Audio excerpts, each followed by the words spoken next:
विख्यात लेखिका तथा प्रतिभाशाली कवयित्री स्मृतिशेष डॉक्टर ज्योति लांजेवार इनके 7वें पावन स्मरण कार्यक्रम के उपलक्ष्य में आयोजित ऑनलाइन व्याख्यानमाला के तीसरे और अंतिम सत्र में सहयोगी सभी महानुभावों का तहे दिल से हार्दिक स्वागत। अखिल विश्व को आदर्श अनुसरण का मार्ग देने वाले करुणा के प्रवर्तक तथागत गौतम बुद्ध और परिवर्तनवादी आंदोलन का शीर्ष नेतृत्व, असीम प्रतिभाशाली पुरोगामी तेजस्वी विचारों से अभिभूत महामहिम भारत रत्न, आधुनिक भारत को सही दिशा देने वाले भारतीय संविधान के शिल्पकार परम पूज्य डॉक्टर बाबा साहब आंबेडकर, इनके अक्षय स्मृति को सादर प्रणाम तथा भावपूर्ण अभिवादन। कनेक्ट करायचं स्मृतिशेष ज्योति लांजेवार जी के 7वें पावन स्मरण दिन के उपलक्ष्य में डॉक्टर ज्योति लांजेवार स्मृति प्रतिष्ठान द्वारा आयोजित इस व्याख्यानमाला में उपस्थित तथा जुड़े हुए सभी अभिभावकों को सादर प्रणाम तथा क्रांतिकारी जय भीम। आज इस व्याख्यानमाला का तीसरा और अंतिम चरण, इस तीसरे और अंतिम विचार पुष्प को आज गूंथने वाले हिंदी साहित्य के मूर्धन्य साहित्यकार, दलित साहित्य का परिप्रेक्ष्य विशाल करने वाले दिल्ली स्थित डॉक्टर जयप्रकाश करदम जी, जो आज दलित साहित्य का परिप्रेक्ष्य, और डॉक्टर ज्योति लांजेवार इस विषय पर चिंतन व्याख्यान प्रस्तुत करेंगे। इसी व्याख्यानमाला में पहले पुष्प के रूप में अपने मौलिक विचार रखने वाली मराठी और इंग्लिश की विख्यात साहित्यकार डॉक्टर अश्विनी धोंगड़े जी, कल दूसरे पुष्प में समाज भान और साहित्य व्यवहार इस विषय पर अपने प्रवाही विचार और चिंतन प्रकट करने वाले कवि, विचारवंत, वक्ता डॉक्टर श्रीपाद भालचंद्र जोशी, डॉक्टर ज्योति लांजेवार स्मृति प्रतिष्ठान की सक्रिय कार्यकर्ती डॉक्टर अपर्णा लांजेवार बोस इस व्याख्यानमाला में देश विदेश से जुड़े डॉक्टर ज्योति जी के स्नेहीजन, अनेक विद्यापीठ से जुड़े भाषा विभाग प्रमुख, प्रोफेसर, अभ्यासक, अनेक लेखकगण, सामाजिक कार्यकर्तागण, मित्र परिवार, विशेषतः आज के व्याख्यान के लिए जुड़े विशेषकर डॉक्टर जयप्रकाश जी को सुनने के लिए हिंदी भाषिक अभिभावक, सहयोगी तथा रसिकगण, आप सभी का फिर एक बार प्रतिष्ठान की ओर से भावभीना स्वागत।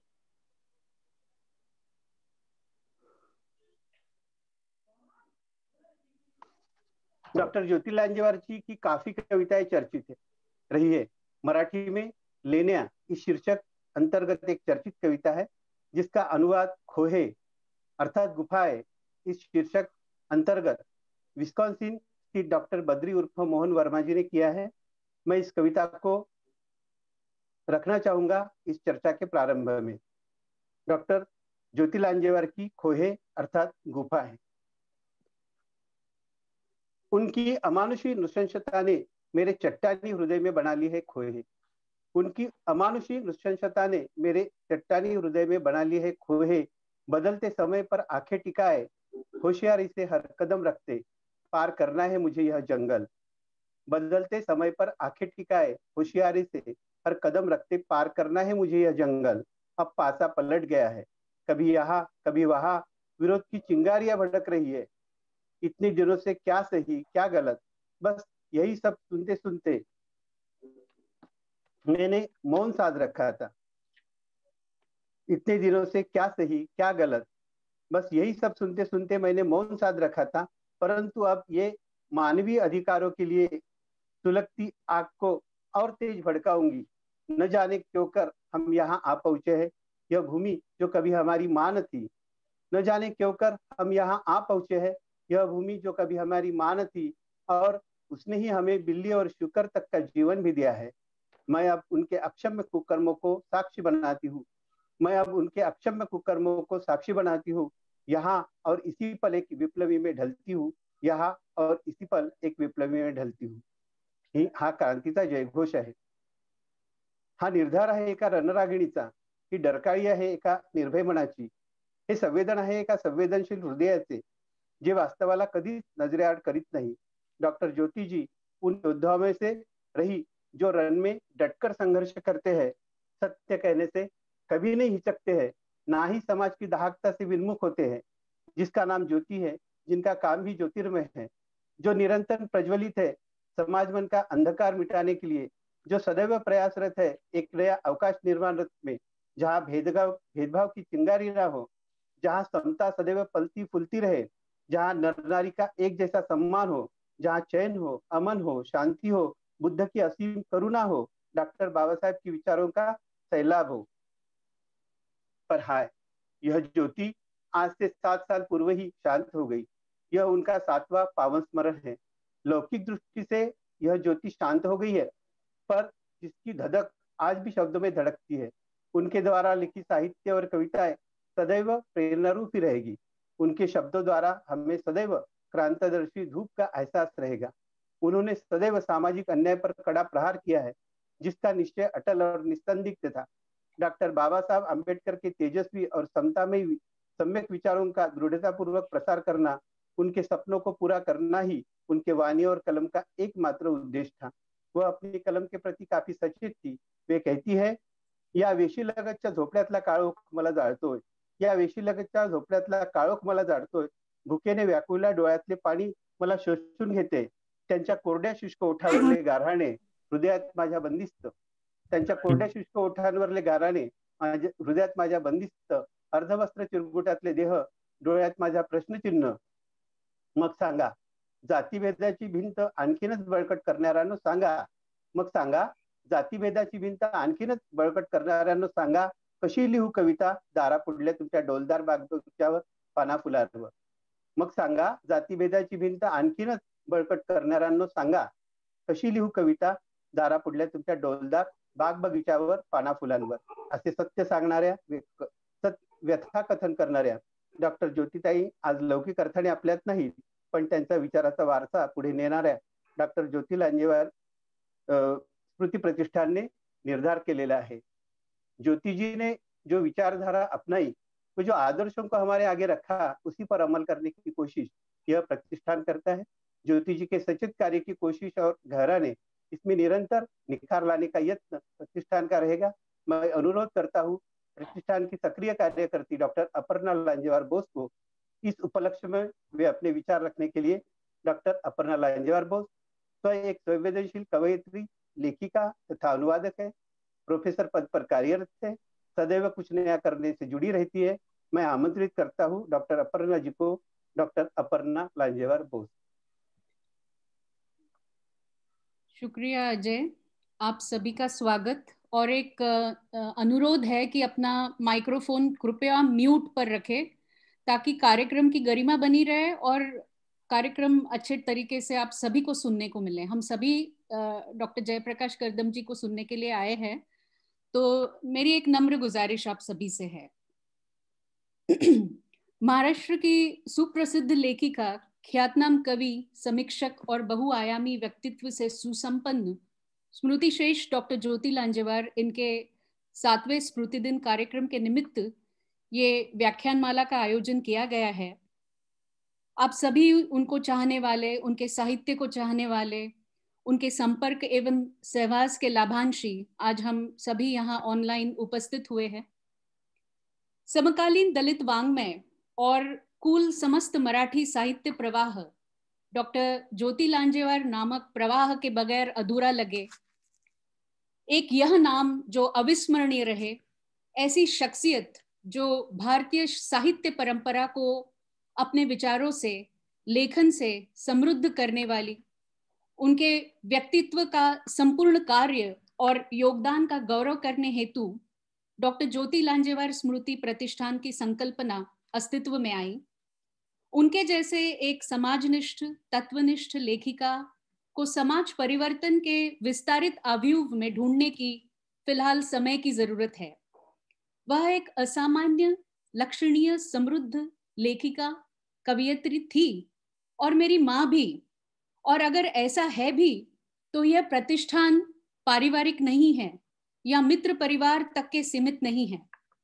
भले ही कोई प्रतिष्ठान किसी व्यक्ति विशेष के नाम पर स्थापित हुआ हो, उसकी स्थापना के पीछे का उद्देश्य व्यक्तिगत संबंधों से परे हो सकता है और ऐसा होना भी चाहिए।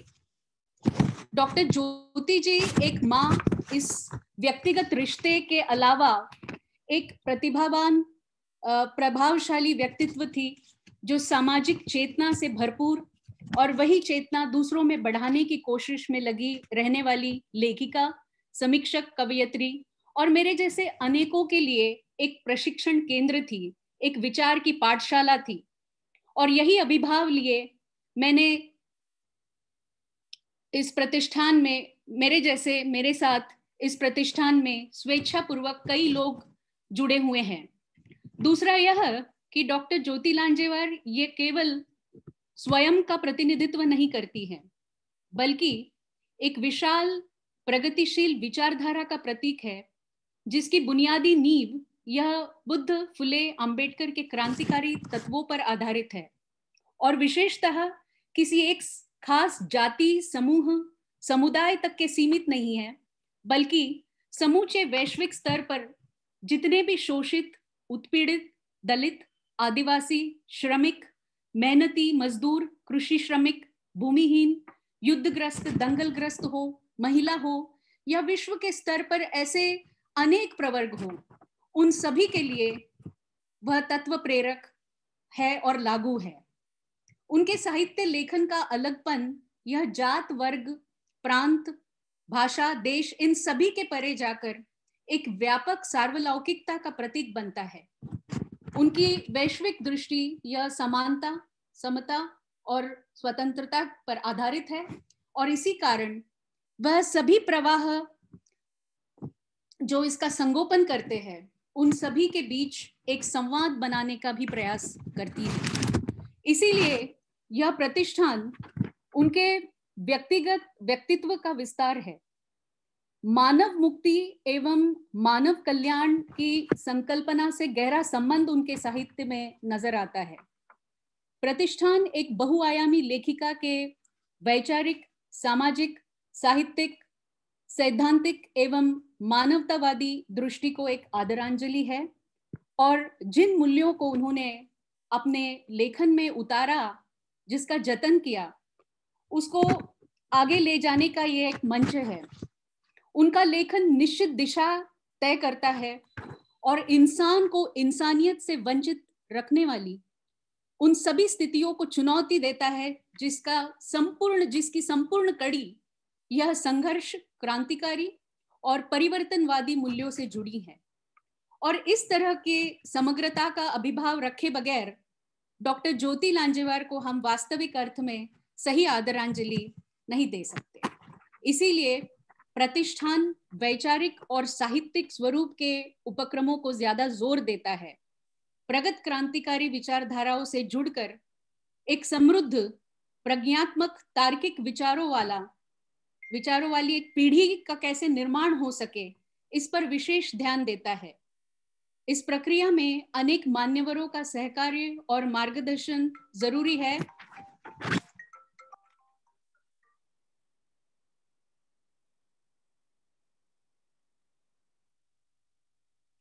माफ कीजिएगा।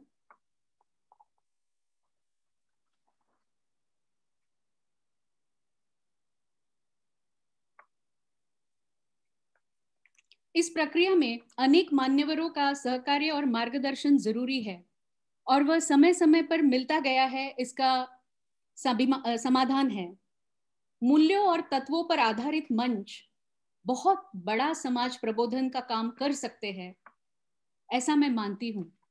डॉक्टर ज्योति लांजेवार जैसी बुलंद, तेज आवाज, खुद को कभी चार कोनों में सीमित न रखने वाली, अपना मूल वैचारिक सत्व मर्म संभाले अनेकों को उन्होंने अपना बनाया, समानतावादी दृष्टि रखने वालों को नजदीक किया। इसीलिए उनके सामाजिक, शैक्षणिक, वैचारिक एवं साहित्यिक भूमिका और उसके पीछे की बुनियाद को ध्यान में रखते हुए उनका व्यक्तित्व जिस सामाजिक चेतना पर खड़ा है, उसका आगे विस्तार होता रहे, यही प्रतिष्ठान का उद्देश्य है। पिछले 7 सालों से प्रतिष्ठान ने अनेक कार्यक्रम सफलतापूर्वक पार लगाए। अनेक गणमान्य व्यक्ति इससे जुड़ गए। उनकी कविताओं का पोस्टर पोएट्री फोटो पोएट्री प्रदर्शन, डिजिटल आर्ट के माध्यम से उनके साहित्यिक सफर का फोटो कोलाज उनके साहित्य प्रेमियों ने किया है और ये प्रशंसनीय है। उनके पश्चात कुछ चुनिंदा कहानियों का संग्रह सुगावा प्रकाशन पुणे ने प्रकाशित किया, तो आगे चलकर लोकवांग्मय गृह मुंबई ने कविता संग्रह भी प्रकाशित किया। अनेक मान्यवरों ने इस प्रतिष्ठान के मंच से भाषण, संगोष्ठी, व्याख्यान दिए, जिनमें डॉक्टर पुष्पा भावे, डॉक्टर आशा सावदेकर, एडवोकेट कुमकुम सिरपुरकर, डॉक्टर वीसस जोग, डॉक्टर श्रीपाद जोशी, डॉक्टर विलास वाघ, डॉक्टर उषा वाघ, डॉक्टर प्रकाश खरात, डॉक्टर शैलेंद्र लेंडे, भाऊ साहेब केदार, पूरण मेश्राम, जनार्दन वाघमारे, डॉक्टर अनिल नितनवरे, डॉक्टर विमल थोरात और ऐसे अनेक व्यक्तियों का समावेश है। दूसरे स्मृति कार्यक्रम में अस्मिता दर्शकार, स्मृति शेष, पद्मश्री गंगाधर पांतावणे उनका व्याख्यान हुआ। तीसरे स्मृति कार्यक्रम में राव साहेब कस्बे और चौथे स्मृति कार्यक्रम में अखिल भारतीय मराठी साहित्य सम्मेलन के माजी अध्यक्ष और सकाळ मीडिया ग्रुप के मुख्य उत्तम कांबळे जी, उनका व्याख्यान हुआ। तो पांचवें स्मृति कार्यक्रम में माननीय नामदार केंद्रीय मंत्री श्री रामदास आठवले जी ने ज्योति जी की कुछ यादगार बातें बताकर उन्हें आदरांजलि दी। यूजीसी के माजी चेयरमैन सुखदेव थोरात, वनराई के गिरीश गांधी, मार्क्सवादी लेखक वीस जोग, इन सभी के भाषण हुए। छठवां स्मृति कार्यक्रम प्रतिष्ठान और मुंबई विद्यापीठ के फुले अंबेडकर अध्ययन केंद्र, मराठी विभाग, इनके संयुक्त सहयोग से मुंबई विद्यापीठ में हुआ। विभाग प्रमुख और गुरुदेव Tagore chair doctor Anil Sapkal, JNU के राजेश खरात और विशेषतः दलित पैंथर के संस्थापक सदस्य जवी पवार, इनका भाषण हुआ। समकालीन मराठी कवियत्रियों में ने इसमें सहभाग लिया, कवि सम्मेलन में सहभाग लिया और ज्योति लांजेवार जी को आदरांजलि दी। इस प्रतिष्ठान की तरफ से हर साल साहित्य क्षेत्र में दर्जे वाले प्रसिद्ध साहित्यिक हस्ती को बुलाने की और सुनने की एक परंपरा चली आई है और आगे भी चलते रहेगी। 7वें स्मृति दिन व्याख्यानमाला की यह तीसरी कड़ी जोड़ने के लिए आज हमारे बीच हिंदी के सुपरिचित वरिष्ठ लेखक, कवि, हिंदी दलित साहित्य में एक महत्वपूर्ण नाम डॉक्टर जयप्रकाश करदम हमारे बीच है। गंभीर प्रखर सोच विचार के लेखक, ऐसी उनकी ख्याति है। फ्रैंकफर्ट बुक फेयर में ज्योति जी को नजदीक से जानने को उन्हें मिला है। ज्यादा समय ना लेते हुए मैं डॉक्टर अजय चिकाटे को अनुरोध करती हूँ कि वह डॉक्टर जयप्रकाश करदम जी का विस्तृत में परिचय कराए। डॉक्टर अजय। धन्यवाद अपर्णा जी। आपने जो विचार रखे हैं वे काफी सराहनीय है और एक निश्चित दिशा की ओर अग्रसर होने वाले हैं। प्रतिष्ठान की इस भूमिका विशद होने के बाद मैं बढ़ना चाहूंगा आगे की ओर। आज ज्योति जी का स्मरण है, उन्हीं की एक अनुवादित कविता रखना चाहूंगा। माँ, तुम्हारे चेहरे की गहरी झुर्रियों में राष्ट्र का संविधान दमकता है। माँ, तुम्हारे चेहरे की गहरी झुर्रियों में राष्ट्र का संविधान दमकता है। तुम्हारी आंखों की अथाह गहराई में मुझे सचिवालय दिखता है। तुम्हारे शब्दों का प्रभावशाली अमृत वेद और पुराणों को निरस्त बनाता है। तुम्हारे विलाप भरे शब्दों के आगे बड़े से बड़ा महाकाव्य भी छोटा पड़ जाता है। तुम्हारे सूखे स्वर में गाए विषाद भरे गीत राष्ट्रगीत से कहीं अधिक महान है।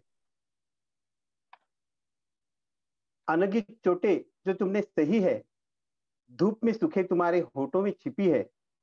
अगणित चोटें जो तुमने सही है, धूप में सूखे तुम्हारे होठों में छिपी है। माँ, तुम मूलभूत संस्कृति को हो इस देश की। माँ, तुम मूलभूत संस्कृति हो इस देश की, फिर तुम्हारा निर्वाह हाशिए पर क्यों टिका है? पसीना बहाकर तुमने सुनहरी फसलें उगाई है, फिर इस धरती में तुम्हें भूखा क्यों रखा है? तुम तो माँ हो इस मातृभूमि की, तुम तो माँ हो इस मातृभूमि की, फिर भूमि का तुम्हारे लिए अभाव क्यों है? तुम तो माँ हो इस मातृभूमि की, फिर भूमि का तुम्हारे लिए अभाव क्यों है? देश को वर्तमान अवस्था को इस व्यवस्था को छूने वाली यह कविता है। दलित अंबेडकर साहित्य जो सदा वास्तव ही निर्भीड प्रकट करता है। ज्योति जी भी इस साहित्य के प्रति दक्ष रही है। अप्रिय सत्य कहने से वह कभी हिचकिचाई नहीं। वह स्वयं सभी अम्बेडकरी विचारों पर चलती गतिविधियों में, आंदोलनों में केवल समरस ही नहीं अपितु हर मोर्चे पर आघाड़ी के लिए संघर्षरत रही है। वह चार दीवारों में कभी नहीं रमी है। मानवीय मूल्य को प्रतिष्ठापित करने वाले सभी आंदोलनों के प्रति वह समर्पित थी। आज डॉक्टर जयप्रकाश करदम सर ऐसे ही दलित साहित्य का परिप्रेक्ष्य और डॉक्टर ज्योति लांजेवार इस विषय पर अधिक गहनता से विचार रखने जा रहे हैं। इसके पूर्व, जैसे कि अपर्णा ने कहा है, उनका परिचय देना मैं भी अपना एक कर्तव्य समझता हूँ। डॉक्टर जयप्रकाश करदम जी, जो हिंदी साहित्य के एक मूर्धन्य, जाने माने, चर्चित साहित्यकार है। आपका कार्य गौरवशाली होने से आपका परिचय काफी विस्तृत है, पर मैं शॉर्ट में करना चाहूंगा। आप उत्तर प्रदेश के इंदरगढ़ी ग्राम से हैं। आपने हिंदी, इतिहास और दर्शन शास्त्र जैसे गहन विषयों में एमए किया है। हिंदी साहित्य में आपने साहित्य की सर्वोच्च समझने जाने वाली पीएचडी की डिग्री हासिल की है। आप भारत सरकार के नई दिल्ली के राजभाषा विभाग के केंद्रीय हिंदी प्रशिक्षण संस्था से निदेशक पद पर कार्यरत थे और अब सेवानिवृत्त हैं। आपकी साहित्य संपदा विपुल तथा चर्चित है। गूंगा नहीं था मैं, तिनका तिनका आग, बस्तियों से बाहर, यह आपके कविता संग्रह प्रकाशित है तथा विषाक्त हवाओं के बीच और दुनिया के बाजार में यह दो कविता संग्रह जल्द ही प्रकाशित होने जा रहे हैं। आपका राहुल खंडकाव्य लक्षणीय है। करुणा, छप्पर, उत्कोच जैसे आपके उपन्यास चर्चित है। छप्पर उपन्यास का अनुवाद मराठी और गुजराती भाषा में हुआ है। आपके साहित्य पर 11 किताबें समीक्षण के तौर पर प्रकाशित हुई है। तलाश तथा खरोच, यह आपके कहानी संग्रह प्रकाशित हो चुके हैं। जर्मनी में दलित साहित्य, अनुभव और स्मृतियां, यह यात्रा वृत्तांत, और मेरे संवाद, यह साक्षात्कार किताब आपकी प्रकाशित है। आपकी आलोचनात्मक राग दरबारी का समाज शास्त्रीय अध्ययन ग्रंथ काफी चर्चित है। दलित साहित्य, अम्बेडकरवादी आंदोलन, बौद्ध धम्म, इस विषय पर आपकी मौलिक व विपुल रचनाएं प्रकाशित हुई है। 21वीं सदी में दलित आंदोलन, साहित्य एवं समाज चिंतन, दलित विमर्श साहित्य के आईने में, वर्तमान दलित आंदोलन, बौद्ध धर्म के आधार स्तंभ, अम्बेडकरवादी आंदोलन, दशा और दिशा, हिंदुत्व और दलित, कुछ प्रश्न कुछ विचार, दलित साहित्य, समाज और संस्कृति, डॉक्टर अंबेडकर, दलित और बौद्ध धर्म, दलित साहित्य, सामाजिक बदलाव की पटकथा, दलित साहित्य का इतिहास, भूगोल, दलित साहित्य समकालीन परिदृश्य, दलित कविता समकालीन परिदृश्य, यह आपकी ग्रंथ संपदा अत्यंत मौलिक मानी जाती है।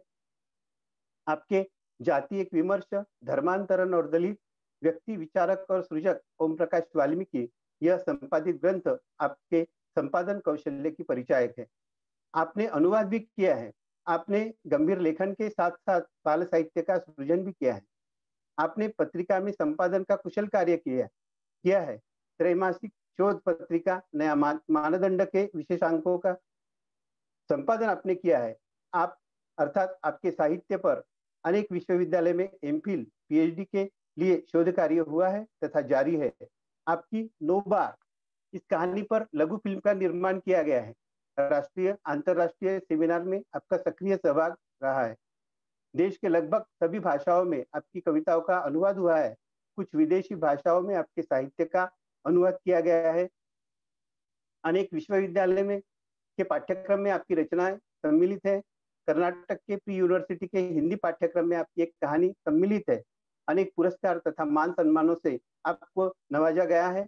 केंद्रीय हिंदी संस्थान, मानव संसाधन विकास मंत्रालय, हिंदी अकादमी दिल्ली, उत्तर प्रदेश हिंदी संस्थान, दिल्ली पब्लिक लाइब्रेरी, भारतीय दलित साहित्य अकादमी, अस्मितादर्शी साहित्य अकादमी उज्जैन, मध्य प्रदेश दलित साहित्य अकादमी, सत्यशोधक समाज मुंबई, वाणी फाउंडेशन नई दिल्ली, हिंदी संगठन मॉरिशस, सम्यक प्रकाशन दिल्ली, प्रबुद्ध फाउंडेशन लखनऊ इत्यादि संस्थाओं को आपने पुरस्कृत किया है। इत्यादि संस्थाओं ने आपको पुरस्कृत किया है।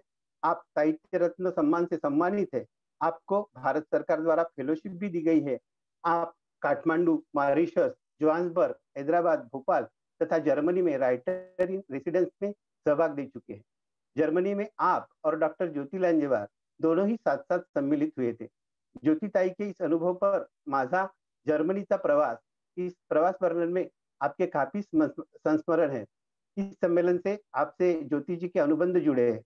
डॉक्टर जयप्रकाश करदम जी, आपने दलित साहित्य में बहुत बड़ा योगदान दिया है। सामान्य शोषित मानव ही आपके साहित्य का केंद्र रहा है। आपने दलित साहित्य की गरिमा बढ़ाई है। आपके महत्वपूर्ण योगदान के लिए दलित साहित्य ही नहीं बल्कि समूचा हिंदी साहित्य आपके प्रति कृतज्ञ है तथा सदा ऋणी रहेगा। डॉक्टर ज्योति लांजेवार स्मृति प्रतिष्ठान की ओर से आपको हम शब्द सुमन अर्पित करते हैं। हमारे शब्द सुमनों का आप कृपया स्वीकार करें। मैं सम्मान पूर्वक आपको अनुरोध करता हूँ, आप आज के दलित साहित्य का परिप्रेक्ष्य और डॉक्टर ज्योति लांजेवार इस विषय पर अपने मौलिक विचार रखें। आदरणीय डॉक्टर जयप्रकाश जी करदम।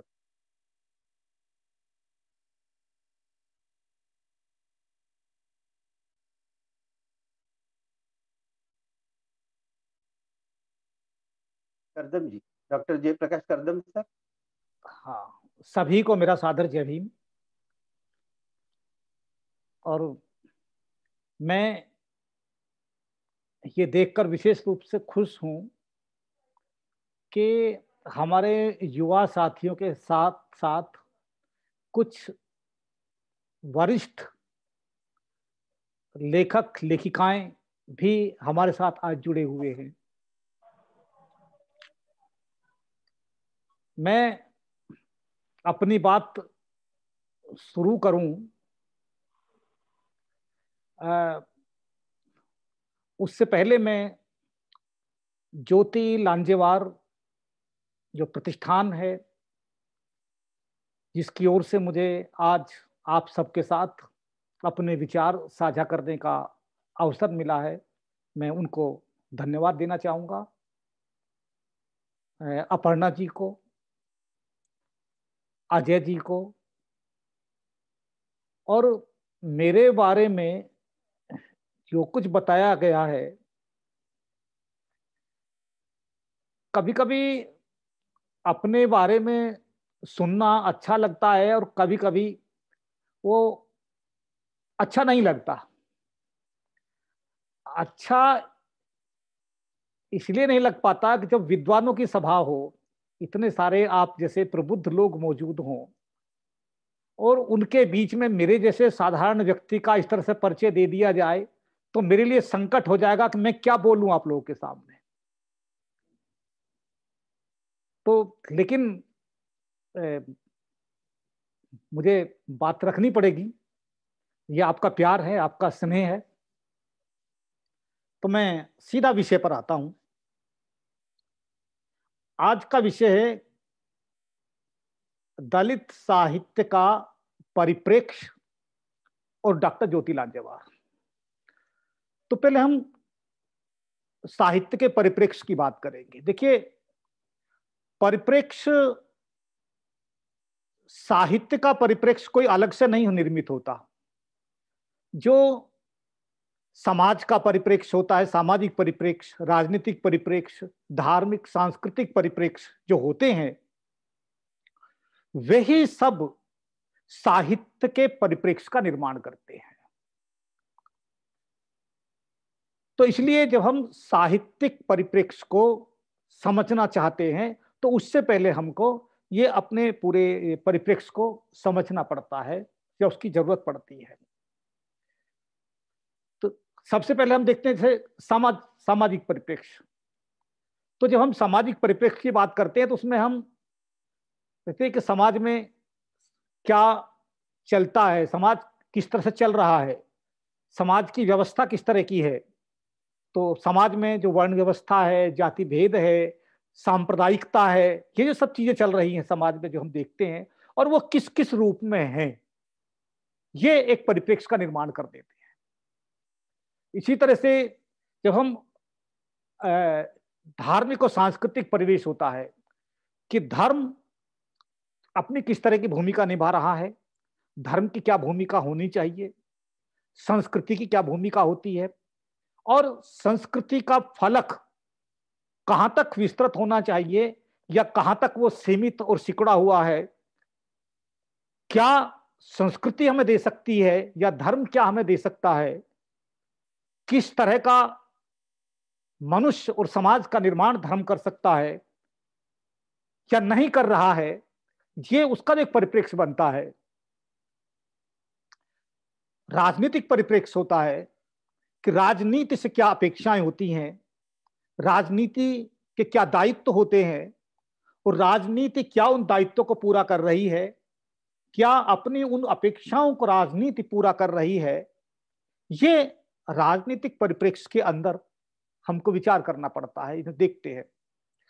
और इसी में जो हमारा होता है, जो आर्थिक परिप्रेक्ष्य भी होता है कि उसमें जो अर्थव्यवस्था वो किस तरह की है, क्या वो नागरिकों के बीच, मनुष्यों के बीच क्या भेद, उसको वर्ग भेद को बढ़ा रही है, क्या वर्ग भेद को कम कर रही है, क्या वो किसी उन व्यक्तियों को मानवीय गरिमा से वंचित कर रही है, पीछे की तरफ धकेल रही है, कि या वो सबको एक ऐसी सामाजिक संस्कृति जिसे हम कंपोजिट कल्चर की या सोसाइटी की बात करते हैं, या उसके निर्माण में वो हमारी जो अर्थव्यवस्था है, जो हमारा आर्थिक परिप्रेक्ष्य है, वो कितना मदद करता है।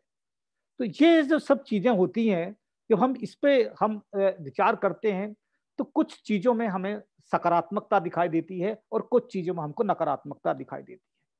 जिसे हम सामाजिक परिप्रेक्ष्य की बात करते हैं, तो सामाजिक परिप्रेक्ष्य के निर्माण में हमारे जो जो जो हमारी जो वर्ण व्यवस्था है, इसकी बहुत बड़ी भूमिका है। और इस वर्ण व्यवस्था के कारण ही, क्योंकि वर्णों से ही जातियों की उत्पत्ति हुई है, और आज समाज में सच मायने में देखो तो आज वर्ण नहीं है, जातियां हैं। जो जातियां हैं वही वर्ण है। तो ये जो इस व्यवस्था के चलते जो जो अस्पृश्य वर्ग है, जो शूद्र वर्ग है, अतिशूद्र वर्ग है, जो वर्ण था वो आज जातियां कह सकते हैं, तो उसकी क्या स्थिति है, वो आज किस तरह के, जिस तरह का अभी वो उनकी ज्योति लांजेवार की कविता पढ़ी गई थी, और उसमें जो आया था वो कि वो मानव अधिकारों की बात उसमें आई थी शायद, उसमें गुफाएं कविता में शायद वो जिक्र जिसका किया अपर्णा जी ने। तो ये जो क्या सब मनुष्य, क्या सभी दलित, शोषित, उपेक्षित लोग, क्या समाज का वो अंत्यज अस्पृश्य वर्ग, क्या वो उन तरह के समान मानवीय अधिकारों का उपभोग कर रहा है, उसका वो अधिकार मिल रहे हैं, या उनसे वंचित है। और ये हम देख करके हैरानी नहीं होती, दुख होता है कि हजारों साल की वो परंपरा स्वतंत्र भारत में और भारत गणराज्य में, एक रिपब्लिक इंडिया में भी वो आज भी वो चीजें काम कर रही हैं, जबकि हमारे संविधान के द्वारा सभी तरह के असमानताओं को समाप्त कर दिया गया है, चाहे वो जाति के आधार पर हो, लैंगिक आधार पर हो, आर्थिक आधार पर हो, रंग, नस्ल, किसी भी आधार पर हो, वो सब असमानताएं समाप्त कर दी गई हैं। लेकिन हम देख ही रहे हैं कि जो सामाजिक परिप्रेक्ष्य है वो संविधान के परिप्रेक्ष्य से एकदम भिन्न है। संविधान एक अलग तरह का परिप्रेक्ष्य निर्माण करता है, लेकिन जो हमारा समाज का परिप्रेक्ष्य है वो संविधान से इसलिए भिन्न है क्योंकि संविधान लोकतंत्र की बुनियाद पर खड़ा है। वो लोकतंत्र समाज को लोकतांत्रिक बनाना चाहता है और राष्ट्र को भी लोकतांत्रिक बनाकर उसके आधार पर वो उसको उन्नतशील और उसको समृद्ध बनाना चाहता है। लेकिन हमारा जो सामाजिक परिप्रेक्ष्य है, वो जो संविधान जिस कानून के राज्य की स्थापना करता है, हमारा सामाजिक परिप्रेक्ष्य उसको स्वीकार नहीं करता, बल्कि वो धर्म से संचालित होता है। और धर्म जो कानून शासित राज्य की आड़ में धर्म की रूढ़ियां, विश्वास, परंपराएं, मूल्य और उस धर्म से ही निकली वर्ण व्यवस्था, ये संवैधानिक मूल्यों के मार्ग में भी बहुत बड़ी बाधक बनकर आ जाती है। ये एक बहुत बड़ा, मैं समझता हूं कि हर जागरूक व्यक्ति, चाहे वो कवि है, कथाकार है, चाहे किसी ने आत्मकथा लिखी है, चाहे वो गद्यकार है, चिंतक है, या दूसरे क्षेत्रों में काम करने वाला व्यक्ति, वो इन सब चीजों को देख करके वो उसके मन में क्या कहते हैं कि वो एक परेशान होता है, वो दुखी नहीं होता, वो परेशान होता है, वो बेचैन होता है, और उसके अंदर की जो आग है वो उसे खदबदाती है, उसे परेशान करती है। और मैं समझता हूं कि ये किसी भी साहित्य की या साहित्यकार की सबसे बड़ी ताकत है, विशेषता है, और उसका एक गुण है, यदि वो इन विषमताओं को देखकर, यदि इस उत्पीड़न को, शोषण को, इन अन्याय को देखकर यदि वो केवल द्रवित होता है, यदि वो खदबदाता नहीं है, यदि ये चीजें उसे बेचैन नहीं करती हैं, तो वो, मैं समझता हूं कि उनकी पक्षधरता में वो ठीक से वो खड़ा नहीं हो सकता, उन सवालों को ठीक से उठा नहीं सकता। तो ये बेचैनी पैदा करती है। यही हमारा जो हमारी सांस्कृतिक परिवेश है, तो संस्कृति तो बहुत बड़ी टर्म है, हम सब लोग जानते हैं कि धर्म भी संस्कृति का ही एक अंग है। उसमें भाषा भी है, हमारा रहन सहन है, हमारा पहनावा है, खान पान है, हमारा सब कुछ आता है संस्कृति में। तो सांस्कृतिक परिवेश जिस तरह का है, हम कहने को तो बहुत कहते हैं, अपनी संस्कृति पर गर्व करते हैं कि हमारी बड़ी मिलीजुली संस्कृति है, ऐसा कहने वाले लोग बहुत मिलेंगे, लेकिन वो मेलजोल किस तरह का है, वो कौन सी संस्कृति है जिस पर हम गर्व करते हैं, वो कौन सी मेलजोल की संस्कृति, वो मेलजोल किसके बीच में है। जहां भाषाओं की बात छोड़ दीजिए, जहां जिसमें जो जो अपने पूजा पद्धति की, जो उपासना की, जो आपकी पूजा पद्धति के तरीके हैं, या जो आपके विश्वास हैं, उनकी जो स्वतंत्रता आपको है कि आपको किसी भी धर्म का, किसी भी मान्यताओं को, किसी भी प्रति आस्था आपकी हो सकती है, तो जहां उन सबको खंडित किया जाता हो, जहां इस बात पर कि जहां खान पान की जहां एक स्वतंत्रता है कि अपनी पसंद का, अपनी जरूरत के अनुसार व्यक्ति खा सकता है, जहां उस तरह से एक नहीं, आप ये नहीं खा सकते, आप ये क्यों खा रहे हैं, और यहां तक कि आप हमारे सामने कोई ऐसा कपड़ा क्यों पहन रहे हैं, जहां इस तरह की चीजें हों, जहां वहां पे वो जो सांस्कृतिक का जो परिवेश बनता है, वो इतना एक तरह का एक, उसमें इतना मैं क्या कह सकता हूँ, उसमें एक भौंडापन इसे हम कह सकते हैं, कितना पाखंडपूर्ण होता है कि हम अपने लिए कहते हैं कि सब कुछ अच्छा है, सब कुछ अच्छा होना चाहिए, लेकिन वही अच्छा, वही सम्मान, वही गरिमा दूसरे को हम देने के लिए तैयार नहीं है। एक समाज में इस तरह की चीजें, ये पूरा परिप्रेक्ष्य जो चलता है, वो आर्थिक परिप्रेक्ष्य है कि जो पहले सामंती जो व्यवस्था थी वो शोषण करती थी गरीबों का, आज पूंजीवाद शोषण कर रहा है। और किस तरह से शोषण होता चला जा रहा है आर्थिक परिवेश में, कि कृषि आधारित अर्थव्यवस्था में केवल बड़े बड़े जमींदार लोग शोषण करते थे, चाहे वो बंधुआ बना कर रखते थे या भूमिहीन मजदूर के रूप में लोग उनके घरों और खेतों में काम करते थे, उनको मनमाने ढंग से मजदूरी देते थे, उनको उचित पारिश्रमिक नहीं देते थे, वो चलता था। लेकिन आज जो पूंजीवाद ने एक अलग तरह का, एक तरह से बल्कि सामंतवाद थोड़ा सिकुड़ा है और पूंजीवाद बढ़ा है, लेकिन सामंत और पूंजीवाद दोनों के बीच में भी गठबंधन हो गया है, और दोनों एक तरह का पोषण कर रहे हैं, और दोनों मिलकर दोनों को ये पोषण कर रहे हैं, दोनों को मिलकर के तीसरा जो धर्म की संस्था है, वो सामंतवाद के साथ भी जुड़ती है, वो पूंजीवाद के साथ भी जुड़ती है, और वही धर्म की संस्था वो राजनीति के साथ भी जुड़ जाती है। और ये जब सारे तत्व एक साथ मिल जाते हैं, तो जो समाज का सबसे कमजोर वर्ग होता है, जो सबसे जो चाहे वो दलित है, शोषित है, पिछड़ा है, ये जो वर्ग होते हैं, जो अल्पसंख्यक वर्ग होते हैं, वो उतने गहराई के साथ पिसते हैं।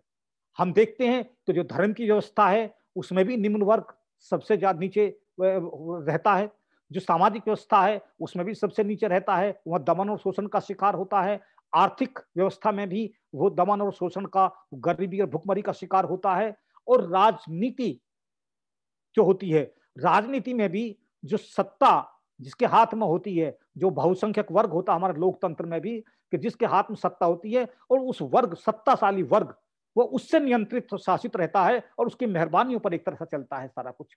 तो ये जब धर्म, राजनीति, सामंतवाद, पूंजीवाद, यानी कि ये सब चीजें एक साथ जब जुड़ने लगती हैं, जब एक गठबंधन एक साथ हो जाता है, तो वो कमजोर वर्गों के लिए, निम्न वर्गों के लिए, निर्धन वर्गों के लिए वो सबसे बड़ा संकट का समय होता है। और ऐसे में तो ये जो परिप्रेक्ष्य बन रहा है, तो इस परिप्रेक्ष्य में साहित्य ने इस परिप्रेक्ष्य को समझा और इस सारे परिप्रेक्ष्य ने साहित्य के परिप्रेक्ष्य का निर्माण किया। इस परिप्रेक्ष्य को हम एक दूसरे तरीके से समझ सकते हैं। एक ग्रामीण परिप्रेक्ष्य होता है, एक नगरीय परिप्रेक्ष्य होता है, और उसके अलग देखें तो एक वैश्विक परिप्रेक्ष्य भी होता है। और ये परिप्रेक्ष्य अलग अलग तरह के मूल्यों का निर्माण करते हैं और अलग अलग तरह की मनोवृत्तियों को का पोषण करते हैं, उन्हें बढ़ावा भी देते हैं। गांव के परिप्रेक्ष्य में हम देखते हैं कि जो व्यवस्था है, वो जो कृषि व्यवस्था है, वो अलग तरह से शोषण उसका करती है। और गांव के अंदर जो जातिवाद, जो जातिगत भेदभाव, ऊंच नीच और अस्पृश्यता खुले रूप में होती है, वो नगरीय परिप्रेक्ष्य में जाकर के, नगरों में जाकर के वहां वो अलग रूप ले लेती है। ऐसा नहीं होता कि नगर में जाने के बाद में, शहरों में जाने के बाद में, महानगरों में ये चीजें नहीं, जाति भेद नहीं होता, अस्पृश्यता नहीं होती, ऐसा नहीं है। वहां भी सब कुछ होता है, लेकिन उसका रूप बदल जाता है। और जब हम वैश्विकता की बात करें, आज हमें ग्लोबल विलेज की कल्पना करते हैं, तो जब हम वैश्विक परिप्रेक्ष्य की बात करते हैं, तो यही जातिवाद के ये विषाणु, ये वायरस, ये जब भारत के नागरिक, भारत के लोग जब विदेशों में जाते हैं, तो ये इन बीमारियों को, इन विषाणुओं को अपने साथ भी लेकर जाते हैं, विदेशों में भी अपने साथ लेकर जाते हैं। तो ये जो वैश्विक परिप्रेक्ष्य जब बनता है, उस वैश्विक परिप्रेक्ष्य को, जिसे मानवीय परिप्रेक्ष्य बनना चाहिए, जिस ग्लोबल विलेज की हम कल्पना करते हैं, वो कल्पना यही है कि पूरा विश्व एक ग्राम की तरह हो। जब पूरा विश्व गांव की तरह हो, तो पूरे जो गांव के जो सारे नागरिक हैं, वो सब मनुष्यता के रूप में सब समानता का अनुभव करने वाले होने चाहिए, एक समान मानवीय गरिमा का अनुभव करने वाले होने चाहिए। लेकिन ऐसा नहीं होता। और ये उदाहरण हमने इसलिए देखा, अभी कुछ साल पहले जो ब्रिटेन की पार्लियामेंट में जाति को लेकर डिबेट हुई, क्योंकि वहां पर हमारे लोगों ने जातिवाद फैला दिया, भारत के लोगों ने गए हुए ने, तो वो उनके समाज को स्वीकार नहीं हुआ। और वहां उन्होंने इसको कहा कि नहीं, ये हमारे इसमें जाति नहीं होना चाहिए, और ये इस तरह की जो चीजें होंगी उनको पनिशमेंट मिलेगा। फिर वहां की पार्लियामेंट तक में डिबेट हुआ। अभी कुछ महीनों पहले हमने देखा अमेरिका में, यूएसए में, जो हमारे जो आईटी के सेक्टर के जो कुछ लोग युवा जाते हैं, उन्होंने जो दलित जातियों के जो थे, जो जो जो इंजीनियर्स थे, तो उनके साथ में उन जातिगत टिप्पणियां की, उनके साथ भेदभाव किया, और वहां पर उसमें वो चीजें आई और वहां के प्रशासन को उस पर हस्तक्षेप करना पड़ा। तो और इसको हम दूसरे रूप में, उस रूप में भी देखें कि जो जितने भी हमारे जो जितने भी मैरिज के जो शादी.com है, या जितने भी जो marriage.com है, जितने भी इस तरह के आ रहे हैं, भारत मैट्रिमोनी है, या जो भी मैट्रिमोनियल्स जितने भी आ रहे हैं, उसमें 95% जाति आधारित आ रही है। ये हमारी शिक्षा का एक बहुत बड़ा एक परिप्रेक्ष्य बन रहा है। ये सामाजिक परिप्रेक्ष्य की मैं बात कर रहा हूं, कि जिसके हम कल्पना करते थे कि स्वतंत्र भारत में कि जब समाज शिक्षित हो जाएगा, और समाज शिक्षित होने के बाद से ये सब चीजें खत्म हो जाएंगी। और आज एक समाज का एक वर्ग ये कहते हुए संकोच नहीं करता, करे अब तो सब लोग शिक्षित हो गए हैं, और अब तो ऐसी कोई बात, इन चीजों को कोई नहीं मानता, जाति पात को कोई नहीं मानता, अब तो ये सब बहुत पुराने जमाने की चीजें हो गई हैं, सब खत्म हो गया है, क्यों इनको जिंदा रख रहे हो, क्यों इन्हें याद दिला रहे हो, अब इन्हें कोई याद नहीं करना चाहता। लेकिन ये जो मैट्रिमोनल्स के विज्ञापन आते हैं, ये उन्हीं शिक्षित वर्ग के होते हैं, अशिक्षित वर्गों के नहीं होते मैट्रिमोनल्स के विज्ञापन।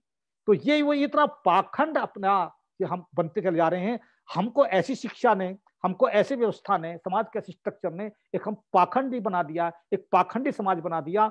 और वही सारा पाखंड वो साहित्य में ज्यों का त्यों चला आया, क्योंकि साहित्य समाज का दर्पण होता है। साहित्य समाज में जो होता है, साहित्य वहीं से ही अपनी कच्ची सामग्री लेता है, वहीं से वही अनुभूतियां, लेखक की या कवि की अनुभूतियां होती हैं, जो समाज से उसका अनुभव होता है, और उन्हीं अनुभूतियों को वो अपने ढंग से वो अभिव्यक्त करता है, कविता में अभिव्यक्त करता है या दूसरी विधा में व्यक्त करता है। तो ज्योति लांजेवार को जब हम इस साहित्यिक परिप्रेक्ष्य के संदर्भ में उनको देखते हैं, तो हम ये देखते हैं कि ये सारा, वो ज्योति लांजेवार को सामाजिक परिप्रेक्ष्य की बहुत गहरी समझ है। उन्होंने समाज को बहुत बारीकी से, उसके अंदर की गहराइयों को बहुत बारीकी से देखा और अनुभव किया, और उसमें जो विकृतियां हैं, जो उसकी कुरीतियां हैं, जो उसकी गंदगी है, वो जैसी है वैसी उन्होंने अपनी कविताओं के माध्यम से अभिव्यक्त की। लेकिन यहां मैं ये भी कहना चाहूंगा कि कोई भी साहित्य, केवल कोई भी कविता केवल इसी आधार पर अच्छी नहीं हो सकती कि उसने साहित्य जीवन के यथार्थ का बहुत ही सशक्त ढंग से चित्रण कर दिया है, यानी कि यथार्थ को यथार्थ की तरह, सच को सच की तरह कह दिया है। ये निश्चित रूप से एक बहुत बड़ी उपलब्धि होती है कि सच को सच की तरह कहना, क्योंकि हमारे यहाँ जो साहित्य की परंपरा रही है वो सच को उस रूप में कह नहीं पाई, या तो सच को नहीं कह पाई, सच पे पर्दा डाले रही, और सच को कहा भी तो उस साहस के साथ नहीं कहा, उस पर पर्दा डालकर कहा, उसको लीपा पोती करके कहा, उसको घुमा फिरा कर कहा।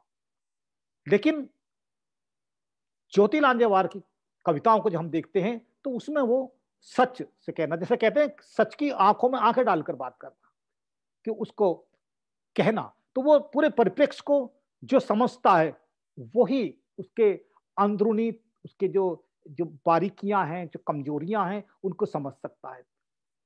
तो ज्योति लांजेवार ने इसको पूरे परिप्रेक्ष्य को अच्छी तरह उन्होंने समझा, और वो इसलिए वो जो उनकी कविताएं हैं वो एक मानवीय संवेदनाओं से एक ओतप्रोत कविताएं हैं। एक और मैं यह कहना चाहता हूं कि हमारे यहाँ बहुत सारे जो दलित जो कवि हैं, कवित्रियां हैं, उनमें एक उसका एक अलग तरह का तेवर और ताप तो होता है, उसमें एक अलग तरह की आग होती है, और उसमें कहीं कहीं आक्रोश का स्वर भी होता है, और कहीं कहीं नहीं, अधिकांश कविता में आक्रोश का स्वर भी होता है। जहां जहां अन्याय होगा उसका प्रतिकार होगा ही, और अन्याय के प्रतिकार में निश्चित रूप से उसकी भाषा आक्रोश की भाषा होती है।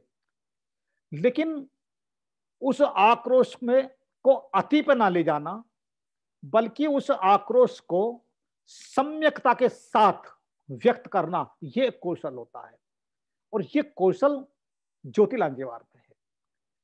उनके अंदर आग भी है, अंतर्गत खदबदाहट भी है, उनके अंदर एक बेचैनी भी है, लेकिन आक्रोश भी है, लेकिन उस सबको वो बहुत शालीनता के साथ, सम्यकता के साथ वो अभिव्यक्त करती है।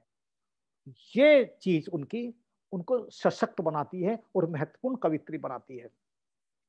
जैसे उनकी एक कविता का अनुवाद मैंने भी प्रकाशित किया था, जो दलित साहित्य वार्षिकी का मैं संपादन करता हूं, उसके 2003 के अंक में, और उसका जो शीर्षक था कि कैसे कहूं नज्म, ये उसका शीर्षक था जो मैंने प्रकाशित किया था उसमें, और उसका अनुवाद जयंत परमार ने किया था।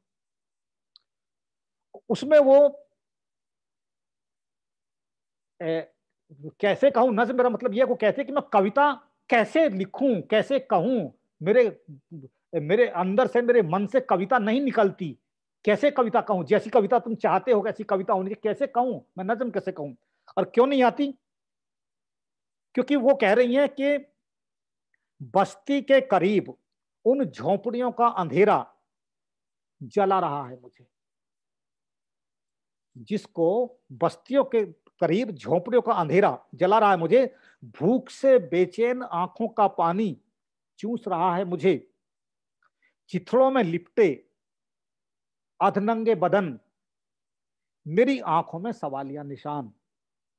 फिर बताओ एक जाति भेद की दीवार को और भी मजबूत करने वालों, मैं नज्म कैसे लिखूं। यानी कि एक तरफ जहां इतनी भुखमरी हो, जहां इस तरह का नंगा अधनंगा समाज हो, इतनी गरीबी हो, और जहां जाति की इतनी मोटी मोटी ऊंची दीवारें हों मनुष्य मनुष्य को बांटने वाली, तो ज्योति ये सवाल कहती हैं, बताओ जाति की दीवार खड़े करने वाले लोगों, मैं नज्म कैसे लिखूं, मैं गीत कैसे लिखूं। ये उनकी संवेदना का ये उनका एक मैं कहता हूं कि ये एक उसका एक ताप है संवेदना का, उसका एक वानगी है। उनके कविता के परिप्रेक्ष्य को हम कुछ अलग अलग डायमेंशन से देख सकते हैं। जैसे एक हम देख सकते हैं कि हिंसा और दमन की जो अमानवीयता है, जो अमानुषिकता है, उससे मुक्ति की कामना करते हैं, इसको लेकर के वो बेचैन है। और इस पर इनकी जो एक कविता है गुफाएं, ये बिल्कुल इसी पर इसका अभिव्यक्त करती है कि जहां वो कहती है उनकी अमानुषी नृशंसता ने मेरे चट्टानी हृदय में गुफाएं तराशती है। और वो जो आगे कहती है महत्वपूर्ण शब्द वो हैं, वो आगे कहती हैं कि मुझे, जिस जाति की बात करती हैं वो, अमानुषिकता की बात करती हैं, कि मुझे ये जंगल पार करना है होशियारी से एक एक कदम रखकर।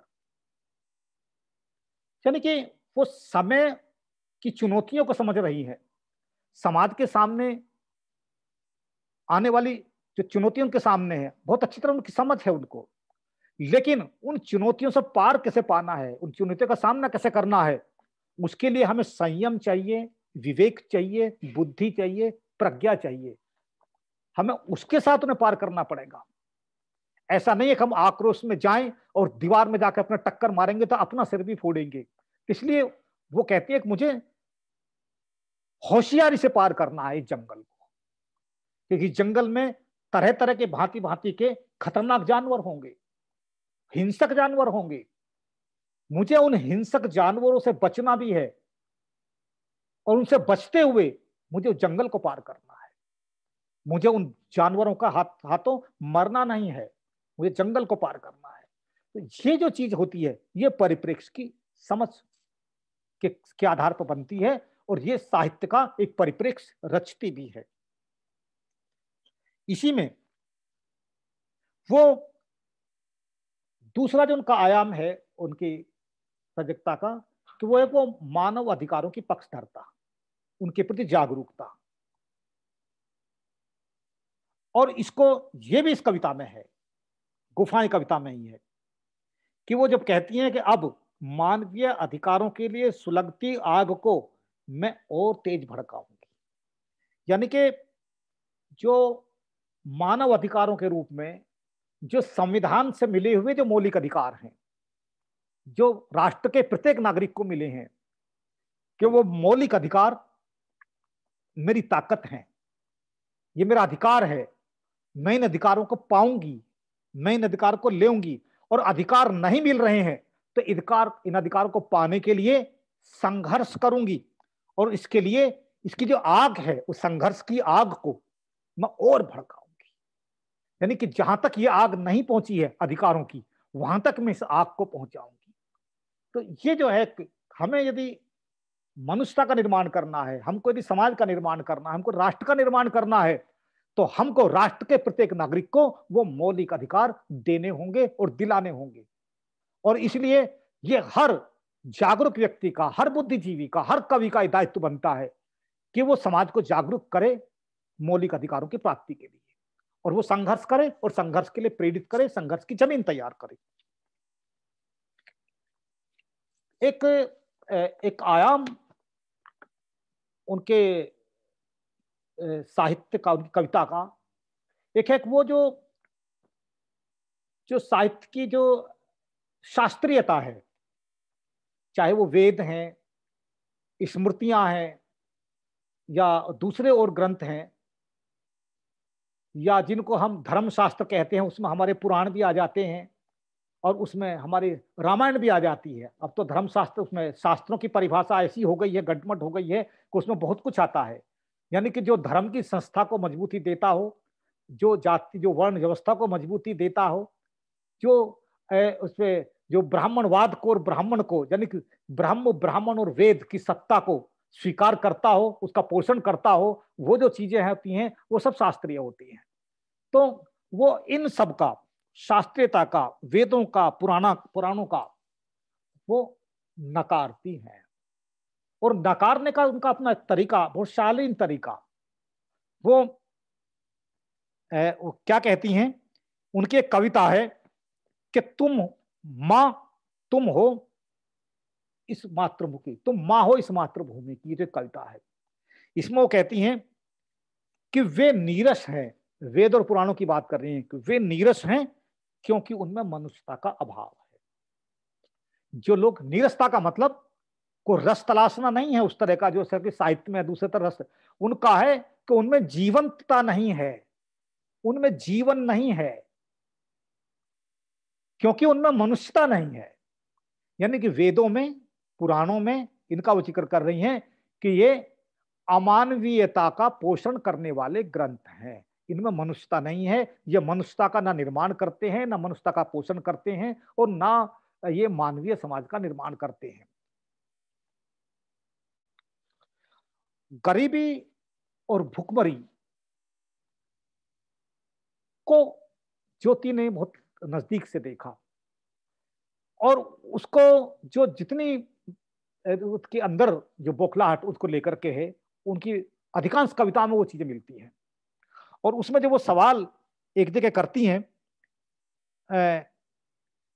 इसी कविता में जिसका मैं जिक्र कर रहा था कि तुम माँ हो इस धरती की, उसमें कहते हैं कि अपना पसीना बहाकर तुमने सुनहरी फसलें उगाई, फिर इस धरती ने तुम्हें भूखा क्यों रखा।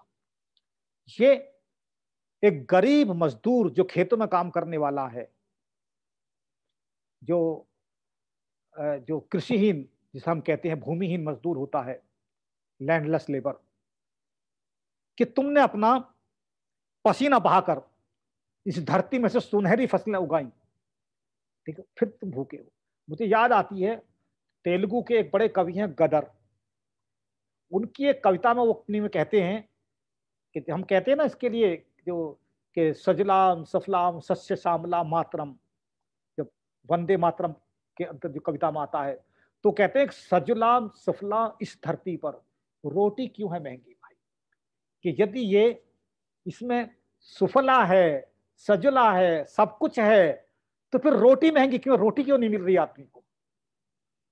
वही सवाल ज्योति लांचेवार अपनी इस कविता में उठा रही है, बिल्कुल अपने तरीके से, कि अपना पसीना बहाकर तुमने सुनहरी फसलें उगाई, फिर तुम भूखे क्यों हो। यानी कि जहां उनका इशारा समाज के उस वर्ग की ओर है, वर्चस्वशाली वर्ग की ओर है, कि जो यहाँ के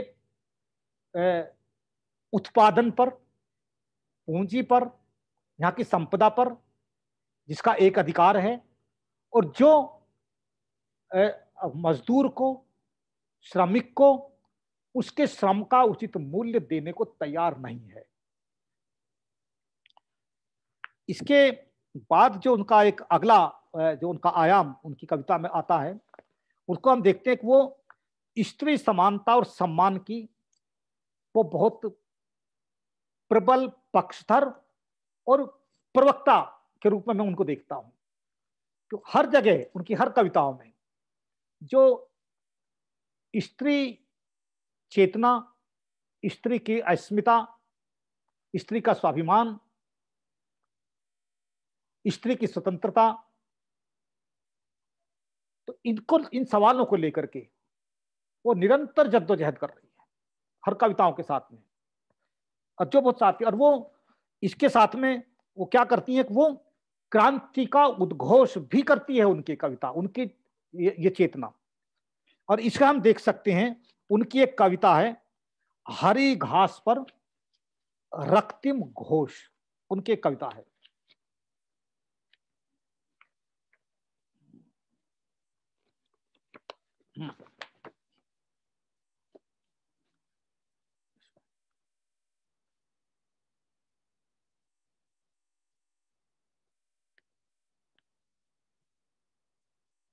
हाँ, ये इस कविता में कहती हैं, हालांकि ये प्रतीक इसके अलग तरह के हैं, कि हे कृष्ण, ये महाभारत का प्रसंग है जहां द्रौपदी का चीरहरण हो रहा है, उस प्रसंग के ऊपर एक कविता है कि वो कह रहे हैं कि दुष्कर्मी हाथों के बीच थमा आकाश कहीं धूमिल ना हो जाए। यानी कि जो आकाश है खुला, जो सबका आकाश है, जो मेरा भी आकाश होना चाहिए, वो आकाश क्या है कि वो दुष्कर्मी हाथों के बीच वो फंसा हुआ है। तो वो चाह कहती हैं कि वो दुष्कर्मी हाथों के बीच थमा आकाश कहीं धूमिल ना हो जाए, क्योंकि आकाश बहुत स्वच्छ होता है।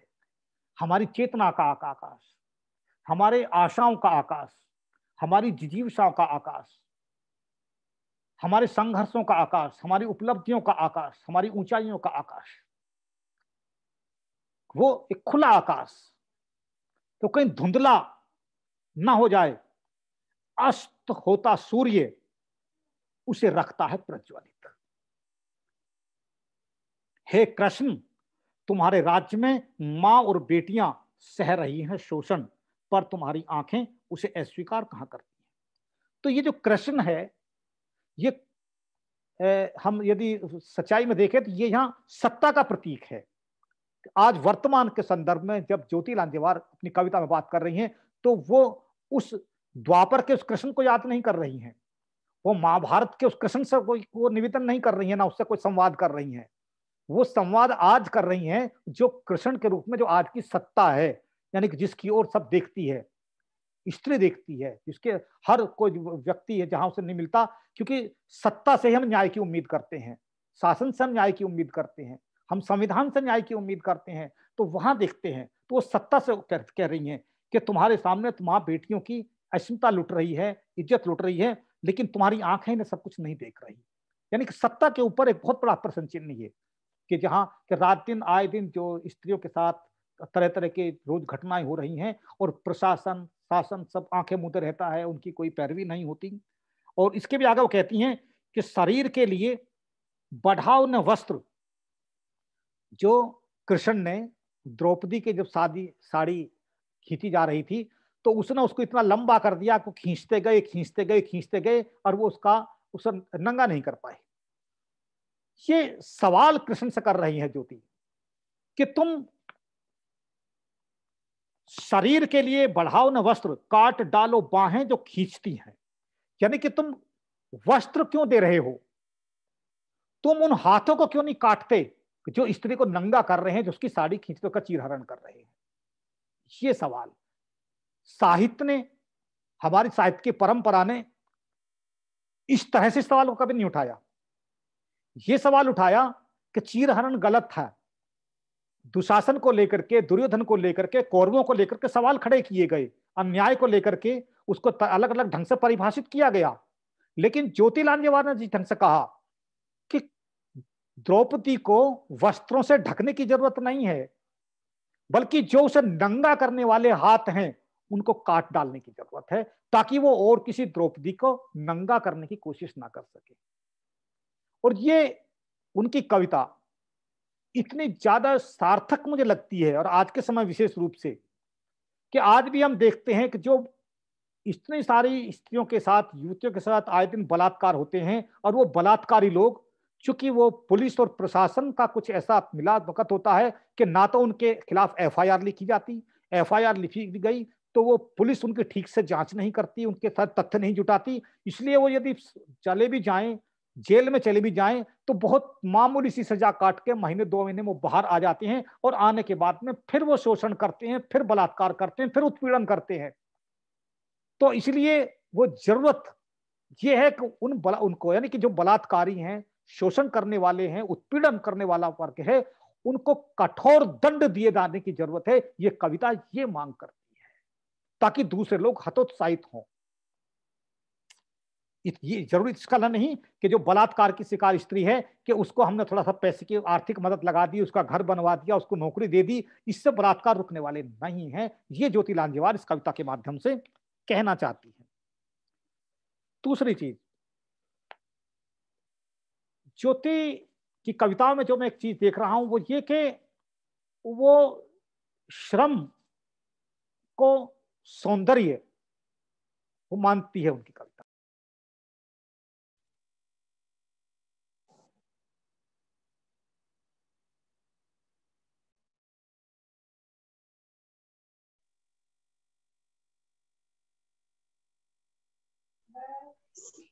सर का म्यूट हो गया है। अपर्णा जी आपने भी म्यूट किया हुआ है। नहीं, मैंने इसलिए अब आ रहा है। हाँ हाँ हाँ सर, हाँ सर, ठीक है। हाँ सर, अभी आ रहा है। तो निराला जी की कविता वो वह तोड़ती पत्थर, उसमें वो कहते हैं कि वो इलाहाबाद के पथ पर उन्होंने किसी युवती स्त्री को देखा, जवान स्त्री को, कि पत्थर तोड़ रही है, गर्मी में पसीने से तरबतर है और उसकी गोद में एक बच्चा है। तो वो उसे देखते हैं। लेकिन ज्योति लांजेवार की अपनी कविता है और वो कविता है उनकी मां मैंने तुम्हें देखा है, ये कविता है। और इसमें अंतर क्या है? अंतर यह है कि निराला जी ने तो उस स्त्री को देखा बाहर से, लेकिन ज्योति लांजेवार ने बाहर से नहीं देखा, उन्होंने देखा खुद अपनी मां को। तो दोनों में बड़ा अंतर है, दोनों के देखने में। और इसीलिए वो कहती हैं, जैसा मैं कह रहा हूं, निराला जी ने तो देखा, एक अनजान स्त्री को देखा, और उन्होंने इसलिए जो इनकी दोनों की जो अनुभूतियों का अंतर है ये दिखाई दे जाएगा जब हम किसी बाहर को देखते हैं और अंदर देखते हैं, तो दोनों के देखने में बहुत अंतर आता है। अब ज्योति लांजेवार कहती है कि मां मैंने तुम्हें कभी नहीं देखा नई 9 गज की भड़कीली जरी वाली साड़ी में,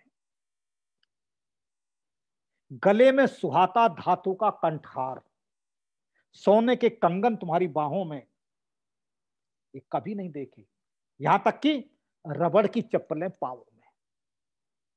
ये ज्योति लांजेवार नहीं बोल रही है, ये हर दलित स्त्री बोल रही है, हर गरीब शोषित स्त्री बोल रही है, उसकी ये ज्योति के स्वर में बोल रही है। तो जब इस कविता में ज्योति बोलती हैं तो वो एक ज्योति नहीं होती, हजार ज्योति होती है, वो लाखों ज्योति होती है। जो इन्होंने अपनी माओ को देखा है, अपनी परिवेश को देखा है कि मैंने तुम्हें ऐसा नहीं देखा, तो क्या देखा है? मां मैंने देखा तुम्हें मजदूरों की टोली में, तपती जमीन, झुलसते पांव, सड़कें बनाते, कोल तार के कनस्तर ढोते, कपड़े के बंडल में बच्चा तुम्हारा बबूल की टहनी से झूलते हुए। ये अनुभूति किसी गैर दलित लेखक की नहीं हो सकती।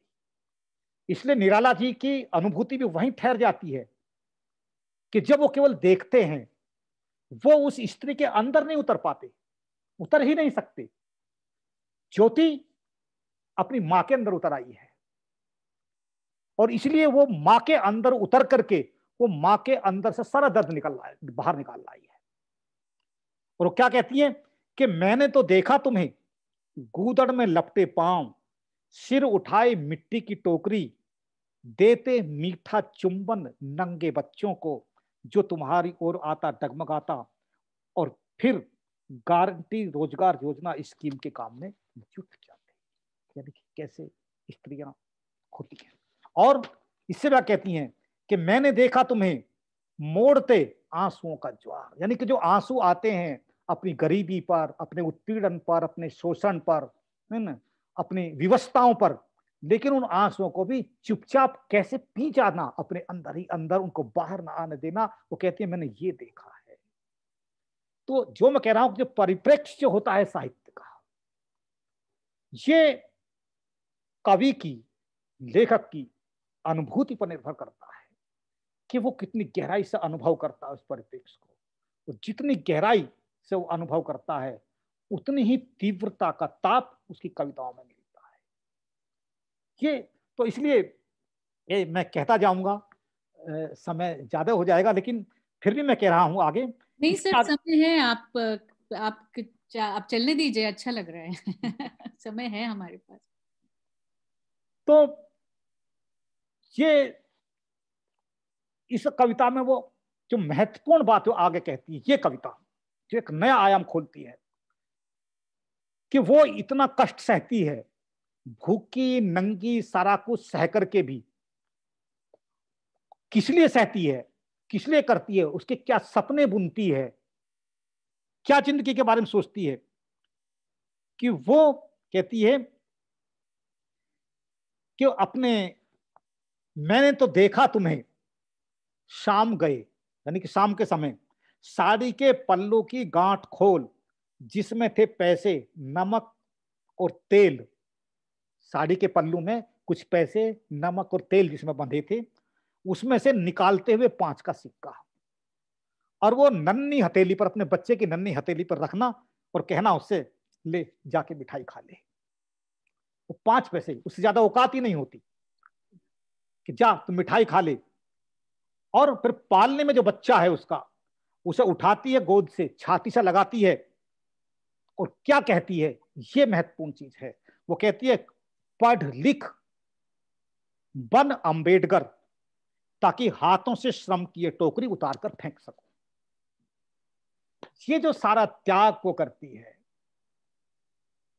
जितना सब कुछ, और वो अपने बच्चों को वो जो जीवन देना चाहती है, वो जो भी उसकी हैसियत है, उससे आगे बढ़कर वो कहती है, सब कुछ कर, तू कर, मैं सब कुछ सहूंगी, सब कुछ करूंगी, लेकिन तू बस बड़ा हो जा, तू पढ़ जा, अंबेडकर बन जा। एक सूत्र, यानी कि समाज का शिक्षित होना जरूरी है। शिक्षा ही वो हथियार है, शिक्षा ही वो रास्ता है। उस शिक्षा के ही से ही हम अपनी सामाजिक बेड़ियों को तोड़ सकते हैं। शिक्षा से ही हम अपनी जो रास्ते में आए हुए जो पहाड़ हैं, उन चट्टानों को काट सकते हैं। और शिक्षा के हथियार से ही जो हमारे जो जीवन के, भविष्य के, जो प्रगति के जो रास्ते हैं, हम उनको बना सकते हैं अपने अवरोधों को पार करके।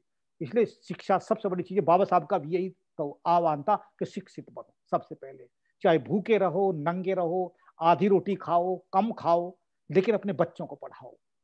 यही आह्वान ये कविता देती है।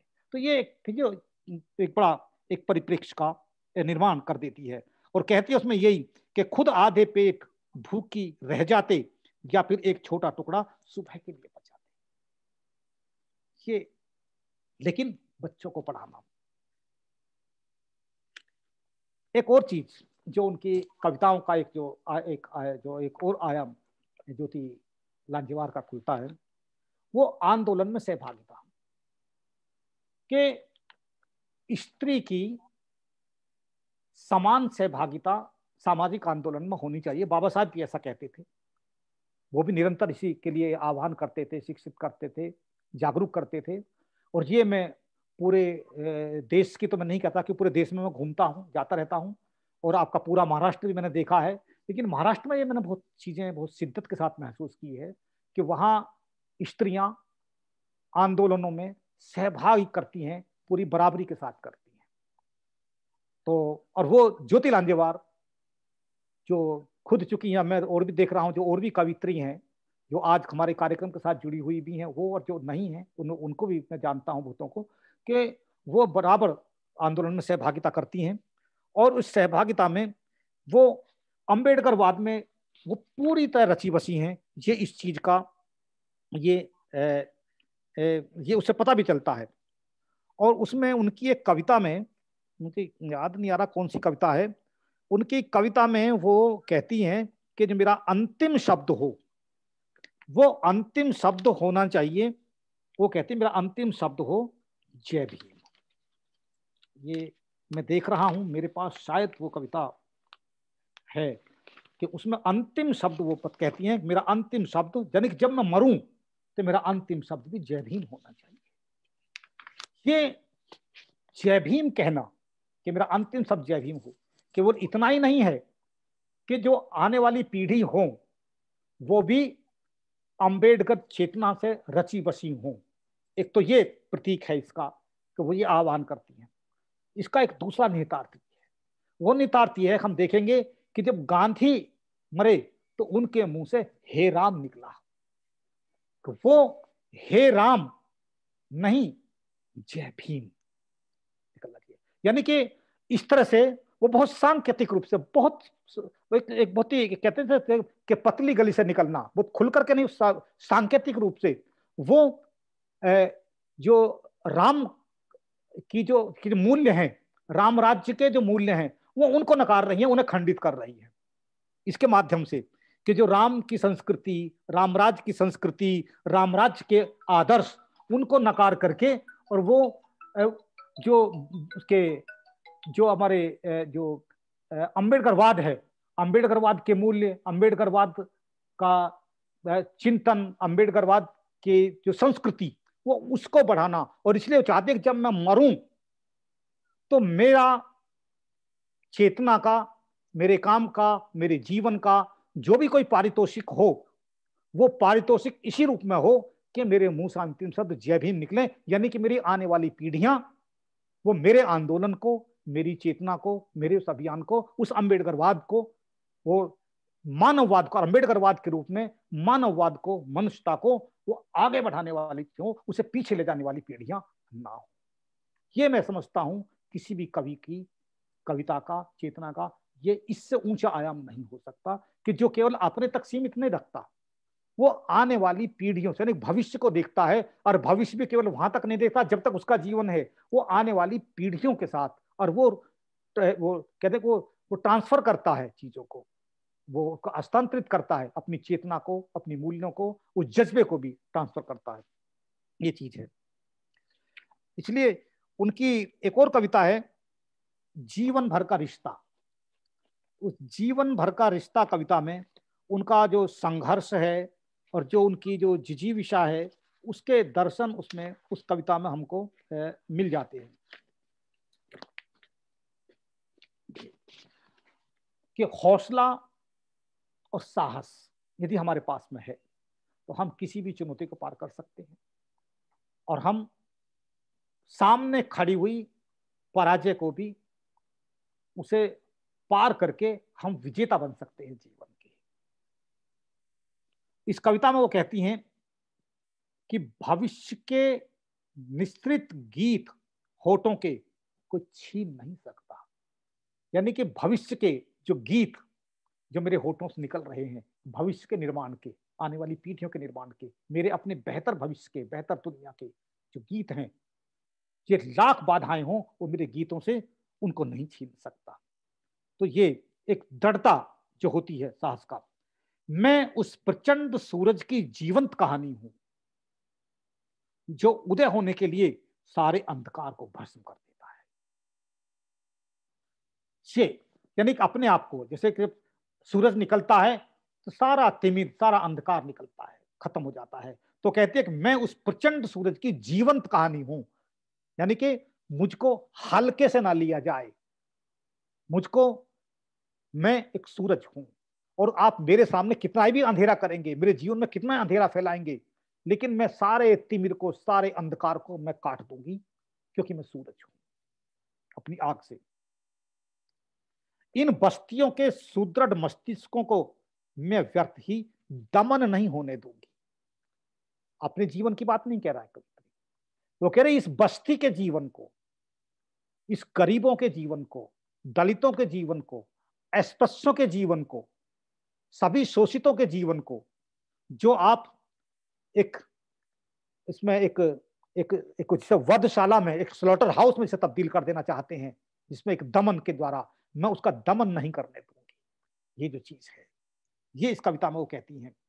और फिर आग की प्रबल लपटों को मैं और भड़कने नहीं दूंगी, यानी कि जो लपटें आग की जो हमारे घर जलाते हैं, जो दलितों की बस्तियों को जलाने वाले, चाहे वो खैरलांजी में जलाए जाए, चाहे वो कंझावला में जलाए जाए, या पारसबीघा में जलाए जाए, कहीं पर भी जहां दलितों के घर रोज जलाए जाते हैं।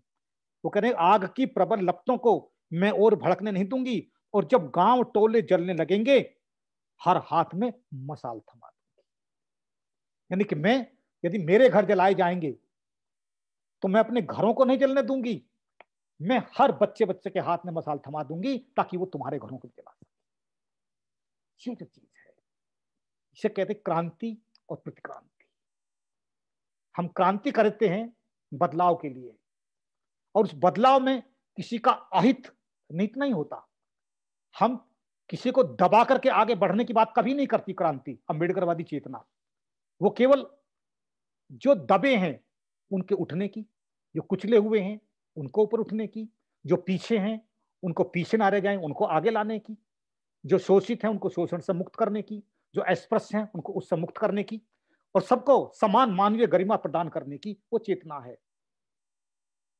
लेकिन किसी को दबा करके आगे बढ़ने की नहीं है। लेकिन यदि कोई पूरी तरह मुझको, मेरे अस्तित्व को, यानी कि मेरी पीढ़ियों को यदि कोई ध्वस्त करना चाहेगा तो मैं अपने घर नहीं चलने दूंगी, उनके घर भी चलेंगे। ये सब चीजें हैं। तो ये कुल मिलाकर के जो मैं अपनी बात को मैं थोड़ा सा करूं कि जो मैंने ज्योति लांजेवार की कुछ कविताओं को पढ़ा और उनको देखा, उसके आधार पर मैंने उनको देखा। लेकिन मैंने जो एक उनका, जैसा कि अपर्णा जी ने भी बताया, अजय ने बताया कि उनके साथ मेरा कुछ समय का संपर्क रहा। वो हम अक्टूबर 2006 में हम इंटरनेशनल दलित सॉलिडेरिटी नेटवर्क की ओर से आमंत्रित थे राइटर इन रेजिडेंस के रूप में। मैं ज्योति जी से करीब 1 हफ्ते पहले पहुंच गया था, वो 1 हफ्ते बाद आई थी, और मैं उनके आने से मैं पहले चला आया था क्योंकि मुझे मॉरिशस में मेरी पोस्टिंग हो गई थी, मुझे वहां ज्वाइन करना था और जो औपचारिकताएं पूरी होनी थी तो वो बात तक वहां रही थी। लेकिन करीब 15 दिन या 20 दिन के भी आसपास हम साथ साथ रहे थे और हम बहुत जगह जर्मनी के शहरों में गए, बहुत सारे आयोजनों में हमने भाग लिया, कविताएं की और भी बहुत सारे का। तो वहां मैंने उनके व्यक्तित्व को देखा। जो कुछ तो जो उनके साथ चर्चाएं होती थी वो नहीं, कई जगह ऐसा होता था, आमतौर पर होटल में है तो होटल में केवल हम दोनों ही हैं तो हम दोनों ही आपस में चर्चा करते, या गेस्ट हाउस में कई हैं तो आपस में हम चर्चा करते। फिर दूसरा वो जर्मन लोग हैं, उनके साथ भाषा का दिक्कत है तो हम अपने आपस में अधिक लोग हम ज्यादा बातें करते। तो वहां पहली बार, उससे पहले मैं ज्योति लांजेवार का नाम जानता था, उनकी जैसे मैंने कहा कविता मैंने अनुवाद करके मैंने करवा के प्रकाशित की, और हमारे दिल्ली में शेखर पवार हैं, उनके माध्यम से तो मराठी के मैं सारे साहित्यकारों को, कवियों को, कवित्रियों को, उनके बारे में वो सब बराबर में करता रहता था। तो वहां मैंने उनको, ज्योति लांजेवार को जाना। वहां जो मैंने देखा उनके व्यवहार की जो सहजता, तो उस सहजता में, सरलता में, और उसमें कोई, जैसे कहते हैं, कोई तीव्रता नहीं है। तीव्रता ना तो उनकी बॉडी लैंग्वेज में दिखाई देती, ना उनके बोलचाल के तरीके में। तो वो जो एक तरह का एक सम्यकता होती है, और जब मैं उनकी कविताओं को देख रहा हूं तो वो मैं उनको एक साथ जोड़ कर देख रहा हूं कि वो सम्यकता, वो चीज। लेकिन मैं देखता था जब वो, हम उन पक्षों में बात करते थे और जब वो कहीं जब स्टेटमेंट हमको दे रहे होते थे तो उनके स्टेटमेंट में एक दृढ़ता होती थी, और वहां पे वो जो फूले अम्बेडकरवाद वो उनकी कविताओं में वो बिल्कुल मजबूती के साथ उभर के आता था। वो जो उनके साथ बिताए हुए वो दिन हैं वो बराबर, अब उन्होंने तो लिखे ही हैं, मैंने भी वो जो किताब लिखी जर्मनी में दलित आंदोलन, उसमें मैंने भी ज्योति जी के साथ में बहुत याद किया है, बहुत सारा उसमें उनको मैंने उसका उसमें उसके शिद्दत के साथ में उनके। तो मैं ये कह सकता हूँ कि जो हमारा जो ना केवल मराठी बल्कि जो भारतीय साहित्य, जो भारतीय वाङ्मय है, उसमें जो जो दलित साहित्य ने, दलित कवित्रियों ने जो जिस शिद्दत के साथ में अपनी आवाज उठाई है, जिस तरह से उन्होंने स्त्री अस्मिता के प्रश्नों को उठाया है, जिस ताकत के साथ उठाया है, और जिस तरह से चुनौती उन्होंने पेश की है, उसमें ज्योति लांजेवार बहुत महत्वपूर्ण नाम है। और मुझे बहुत सम्मानजनक नाम याद है, मेरे मन में उनके प्रति बहुत सम्मान है। और इसलिए जैसे ही मुझसे अपर्णा ने कहा कि आप उनके ऊपर, आप उनके ऊपर बोलने के लिए नहीं कहा, इन्होंने मुझसे केवल कहा कि वो ज्योति लांजेवार प्रतिष्ठान की ओर से उनके स्मृति व्याख्यान माला है, तो स्मृति व्याख्यान माला में किसी भी विषय पर बोला जा सकता है। ये मैंने खुद कहा कि मैं ज्योति लांजेवार को बोलूंगा, क्योंकि मेरे मन में उनके प्रति एक सम्मान था। और ये ठीक है कि मैंने उनकी कविताओं को ज्यादा नहीं पढ़ा, थोड़ी सी मराठी मुझे तो थोड़ी थोड़ी आती है, तो उतना मैंने कुछ मराठी में पढ़ने की कोशिश की, कुछ अंग्रेजी में अनुदित थी, कुछ मैंने वो भी देखी, कुछ हिंदी में देखी, ये सब चीजें जो मैं देख पाया। और जो भी मैं, जो मेरी समझ बन सकी, अपनी समझ के अनुसार मैंने अपने विचार आप लोगों के साथ बांटे, और आप लोगों ने जिस प्यार से, जिस धैर्य के साथ मुझे सुना, आप सब लोगों को बहुत बहुत धन्यवाद, बहुत बहुत जय भीम आप सभी को। बहुत बहुत धन्यवाद डॉक्टर जयप्रकाश करदम सर जी, आपने वर्तमान समाज का परिप्रेक्ष्य के वास्तव रूप को बहुत स्पष्टता से आज रखा है। स्वातंत्र के इतने साल बाद भी सामाजिक परिप्रेक्ष्य का जो पाखंडवाद से भरा है, यह आपका वक्तव्य बहुत कुछ उजागर करता है। आप कहते हैं ज्योति जी ने जो समाज का पाखंड रूप बड़ी निर्भीकता से अपनी कविता के माध्यम से रखा है। मानवीय अधिकार को लेकर यह कवित्री अधिक सचित है। वह आक्रोश और वेदना एक सम्यक रूप से बड़ी कुशलता से अपनी कविता में रखती है। अमानुषता के प्रति अपना विरोध वह स्पष्टता के साथ बिखेरती है। स्त्री के लिए, स्त्री के हक के लिए वह सजग है और स्त्री के मनोबल बढ़ाने, आत्मसम्मान देने के लिए वह संघर्षरत होती है। ज्योति जी सही में असल सामाजिक परिप्रेक्ष्य अपने अंदर भरती है और अपनी कविता द्वारा सृजन करती है। उनकी अनुभूति बहुत ही गहरी है और उनके साथ आपने जर्मनी में जो कुछ दिन बिताए वह भी आज अपने स्मृति, उनके याद में जो कुछ उनकी यादें थी जुड़ी, वो भी आज सभी के साथ अपने शेयर किए। धन्यवाद सर जी। बहुत ही मौलिक चिंतन आपने अभी प्रस्तुत किया है, जो सामाजिक परिप्रेक्ष्य है और उसमें ज्योति लांजेवार जी का जो योगदान है वह काफी महत्वपूर्ण है। इस व्याख्यान से संबंधित यदि कुछ प्रेक्षक श्रोतागण कुछ पूछना चाहते हैं, किसी के मन में कुछ प्रश्न उभरे हो तो पूछ सकते हैं। डॉक्टर जयप्रकाश जी करदम आपके प्रश्न का निराकरण करेंगे। ये एक डॉक्टर मैथिली राव जी जो है बैंगलोर से जुड़ी हुई हैं, उन्होंने यहाँ पे एक प्रश्न उपस्थित किया है कि मेरा ख्याल है वो अपने आप को अनम्यूट करके प्रश्न पूछे तो बेहतर होगा। मैंने तो इतनी सारे मतलब करदम सर का सुन के मैं तो एकदम, मेरे दिमाग में बहुत सारे विचार ऐसे ही घूम रहे हैं। तो काफी कुछ कहा मैंने। शायद अपर्णा जी शायद वो लिंग संबंधित प्रश्न पूछने के लिए कह रही हैं आप। दलित साहित्य में सौंदर्यात्मकता के दृष्टिकोण से क्या लिंग पर आधारित भिन्नता है, मैं ये पूछना चाहती थी। क्योंकि हम लोग ये जेंडर स्टडीज जब करते हैं तब देखते ही हैं कि एक लेखक और एक लेखिका के बीच में अभिव्यक्ति की जो भिन्नता आती है। जयप्रकाश सर करदम जी जब बोलते चले जा रहे थे तो मुझे मेरे मन में आ रहा था कि नैमिष जी ने कैसे लिखा है, करदम जी ने भी कैसे लिखा है। और वो भाषा की बात बहुत बार करदम सर ने भाषा की बात जो छेड़ी कि उसमें जो सौजन्यता थी, उसमें जो गांभीर्य था उनकी भाषा पे, सर वो बात सच में दिल को छू गई। आपकी वो बात बहुत दिल को छू गई कि भाषा में भी मर्यादा का पालन करते हुए कैसे एक व्यक्ति प्रतिरोध के स्वर को सजग स्पष्ट कर सकता है। तो मैं आपसे ये पूछना चाहती हूँ कि ये लिंग आधारित भिन्नता दलित साहित्य की भाषा में भी दिखाई देता है क्या? देखिए, दलित साहित्य लिंग के आधार पर किसी भेदभाव को स्वीकार नहीं करता।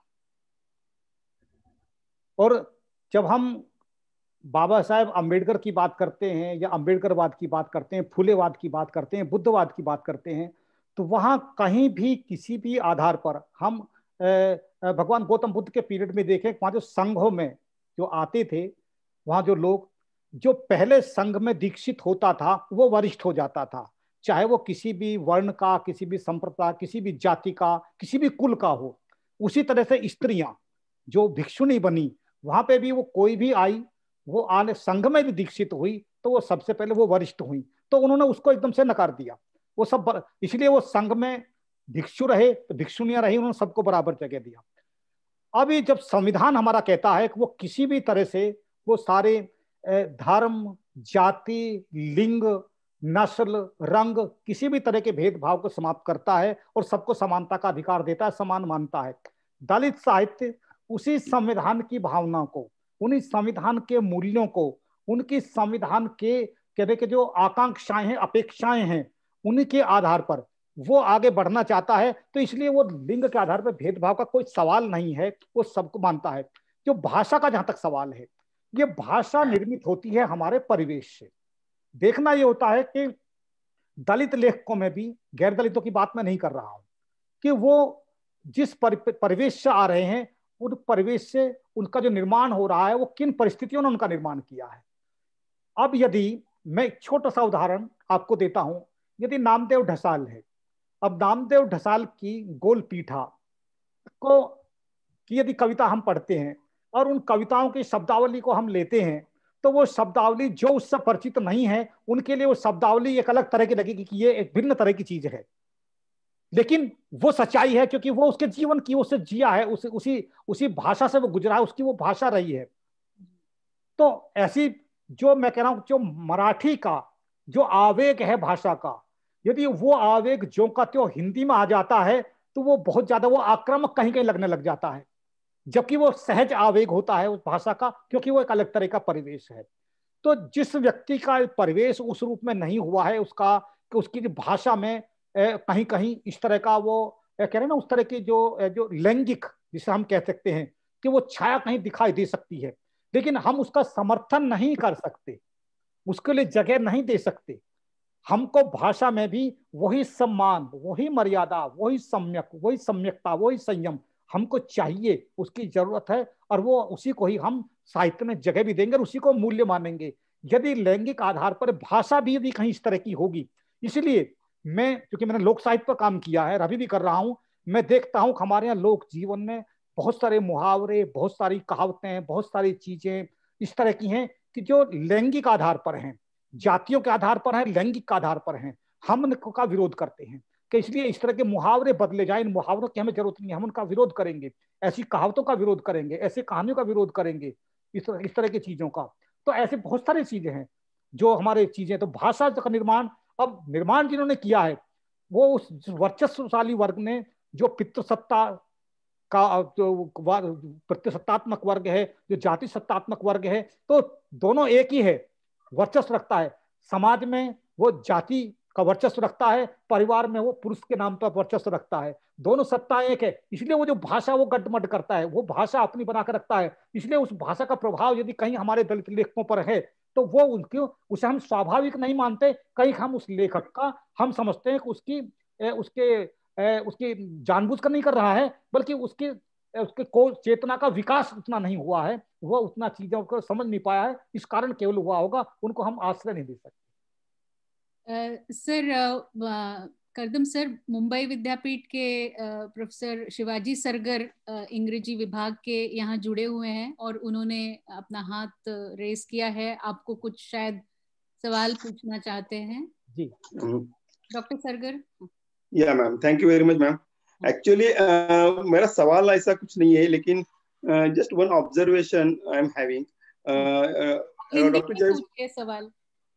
हाँ, डॉक्टर जयप्रकाश जी, आपने एक्चुअली ये कहा कि जो अपने सुजलाम सुफलाम को आपने कोट किया, और उस वक्त आपने एक बात बहुत अच्छी बोली कि अगर हमारे देश में सब कुछ सुजलाम सुफलाम है, तो क्यों हमारे बहुत सारे भाई बहन है जो ऐसे, जिनको आधे पेट से सोना पड़ रहा है।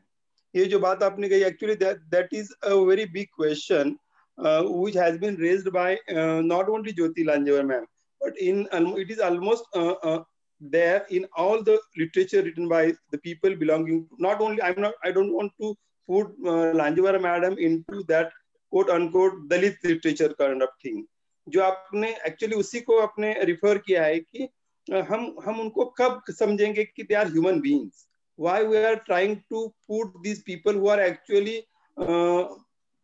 far greater than those people whom we are actually quoting again and again, like from English literature we are quoting Shakespeare and other people, Jnaneshwar we are quoting। तो हम इन लोगों को खाली दलित दलित क्यों बोल रहे हैं? क्योंकि उनका लिटरेचर अगर देखते, जैसे आपने बोला सुजलाम सुफलाम, यहाँ पे ज्योति लांजेवर मैडम बोलते हैं एक she is representing the entire humanity itself. अगर ह्यूमैनिटी के बारे में अगर कोई बोलता है, तो हमारे ही लोग जो है जो दलित लिटरेचर के ऊपर क्रिटिसिज्म करते हैं, जिनको ट्रांसलेट करते, उन्होंने ये क्रिटिकल थियरी बना ली है कि हम उनको दलित ही कह रहे हैं. Why we are not treating them at par with other mainstream writers? That is actually my question. उनको हम बंदिश क्यों करना चाहते हैं एक टर्म के अंदर, जबकि उनका साहित्य जो है पूरा यूनिवर्सल वैल्यूज लेके आ रहा है, पूरे ह्यूमैनिटी के बारे में बात कर रहा है. तो खाली इन लोगों को क्यों हम ऐसा करना चाहते हैं? And it is happening actually all over the world. Even in foreign universities, these people are being treated like that only. Why is it so? Sir आप इसका जवाब हाँ दे हाँ हाँ, अरे नहीं, actually this question should be asked from the so called main stream writers. ये सवाल मुझसे नहीं है, आपने सवाल बहुत अच्छा उठाया है. पर मेन स्ट्रीम डिसाइड कौन करता है? हाँ, मैं वही कह रहा हूँ ना, हम डिसाइड नहीं करते, वो अपने आप को मेन स्ट्रीम कहते हैं, कहते रहे. हम तो बार बार, जैसे कहा ज्योति लांजेवार की कविता में भी आता है, हम भी बराबर कह रहे हैं कि उसका नाम दलित साहित्य है, लेकिन वो मनुष्यता का साहित्य है, मनुष्यता के निर्माण का साहित्य है, समाज को मानवीय बनाने का साहित्य है, और इस समाज को एक भाईचारे का, सह अस्तित्व का, कोएग्जिस्टेंस का बनाने का है. तो ये हमने नहीं बनाया, हम अपने आप को नहीं सीमित कर रहे हैं वहां तक. वो जो लोग सीमित कर रहे हैं ये उनका है, हम अपने आप को सीमित नहीं मान रहे हैं. लेकिन यदि कोई हमको, यदि जयप्रकाश करदम को कोई दलित लेखक कहता है, ये उसकी संकीर्णता है, लेकिन मुझे इस पर गर्व है कि कम से कम मैं उन सवालों को उठा रहा हूं कि जिन सवालों को उस सो कॉल्ड मेनस्ट्रीम राइटर्स ने नहीं उठाया. आज तक सैकड़ों सालों की उस परंपरा ने, उस साहित्य ने उन सवालों को नहीं उठाया जिनको हमारे लेखक उठा रहे हैं. इसलिए हमें इस पर गर्व है. ये उनके लिए शर्म की बात हो सकती है कि वो हमें दलित लेखक करके क्यों हम कोई खांचे में डाल रहे हैं. वो जिस तरह से वो जातियों के दड़बों में बंद रखते आए हैं, वो आज भी वहीं देख रहे हैं. ये उनकी आंखों का दोष है, मेरा नहीं है. मैं तो अपने सवाल उठा रहा हूं और उठाऊंगा. मैं चाहूंगा कि हमारा हर लेखक, हर जागरूक लेखक इन सवालों को उठाए. और ऐसा नहीं है कि जो लोग गैर दलित हैं और वो इन तरह के सवालों को उठा रहे हैं, हम उनको जगह नहीं देते. हम उनको भी जगह देते हैं, बराबर जगह देते हैं, बशर्ते कि उनके अंदर ईमानदारी होनी चाहिए. मैं एक छोटा सा एग्जांपल आप लोगों को दे रहा हूं. उदाहरण ये है, एक आदमी कुएं में गिर गया, वो कुएं में से बाहर निकलने के लिए वो परेशान है, कोशिश कर रहा है, वो सर फूट रहा है, उसका लहूलुहान है, वो चीख रहा है और कुएं से बाहर निकलने के लिए आवाज लगा रहा है लोगों को, मुझे निकालो, बाहर निकालो. एक दूसरा आदमी है, कुएं के बाहर बैठा है, और वो कुएं के बाहर बैठा हुआ आदमी वो बाहर आते जाते वाले लोगों से वो उस कुएं में गिरे हुए आदमी के प्रति वो सहानुभूति, करुणा वो व्यक्त कर रहा है, और कह रहा है देखो बेचारे के साथ क्या हुआ, देखो बेचारा गिर गया, कितना दुखी है, कितना परेशान है. वो ये कह रहा है, उसको निकालने की कोशिश नहीं कर रहा.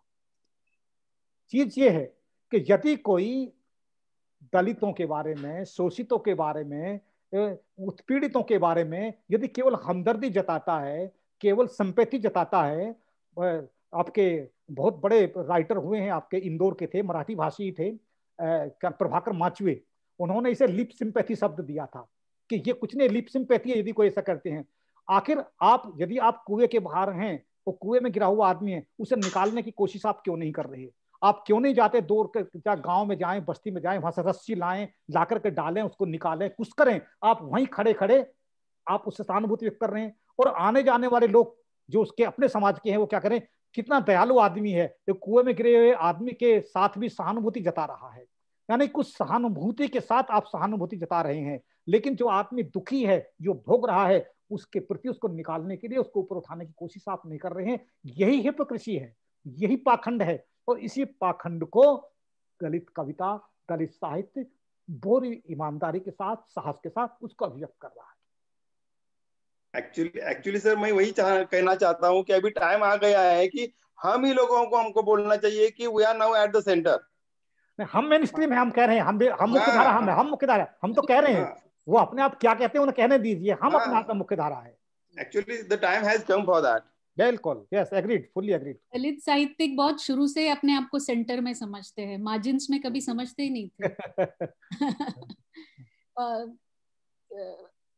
मेरा ख्याल है और तो कोई प्रश्न?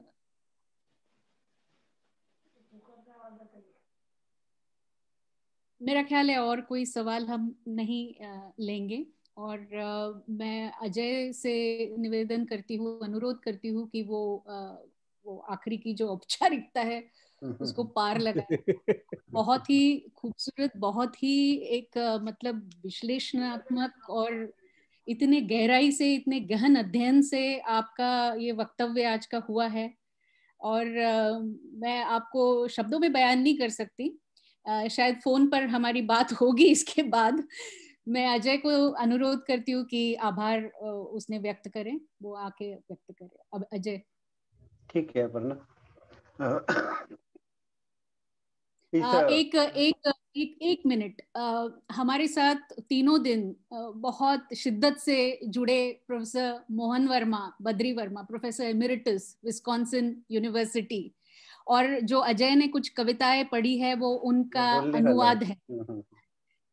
मी पण बोलणार आहे त्यांच्यावरती। अच्छा, बरं, हाँ, तो ठीक है, कैरी ऑन।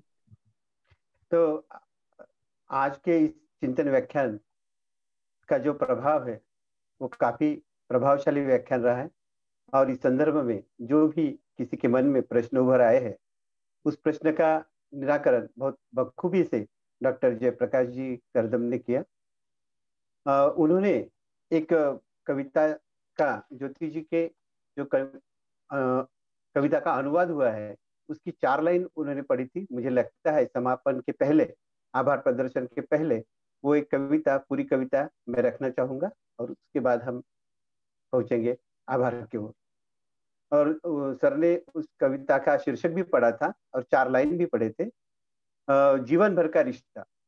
भविष्य के निश्चित गीत होठों के कोई छीन नहीं सकता, भविष्य के निश्चित गीत होठों के कोई छीन नहीं सकता है। मैं उस प्रचंड सूरज की जीवंत कहानी हूँ जो उदय होने के लिए सारे अंधकार को भस्म कर देता है। इन बस्तियों के सुदृढ़ मस्तिष्कों को मैं व्यर्थ ही यहाँ दमन नहीं होने दूंगी।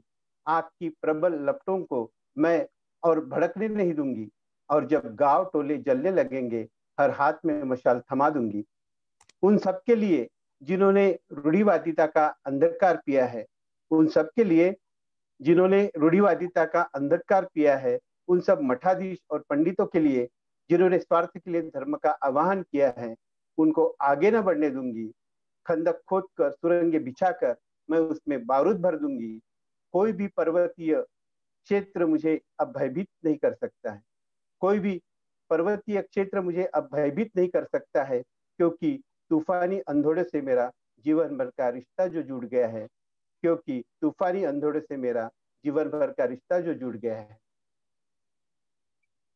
और आज ज्योति जी की जो हिंदी अनुवादित कविताएं मैंने पढ़ी है वह सब आदरणीय बद्री वर्मा जी उर्फ मोहन वर्मा जी द्वारा अनुवादित है। ज्योति जी के काफी कविताओं का मोहन वर्मा जी ने अनुवाद किया है। मोहन जी, आप हिंदी के प्रमाणभूत लेखक और अनुवादक हैं। आप विस्कॉन्सिन यूनिवर्सिटी में इमेरिटस प्रोफेसर रहे हैं। आपको दलित साहित्य के प्रति लगाव और आस्था रही है। ज्योति जी की बेटी डॉक्टर अपर्णा से आप साहित्य के अनुबंध से निरंतर जुड़े हैं।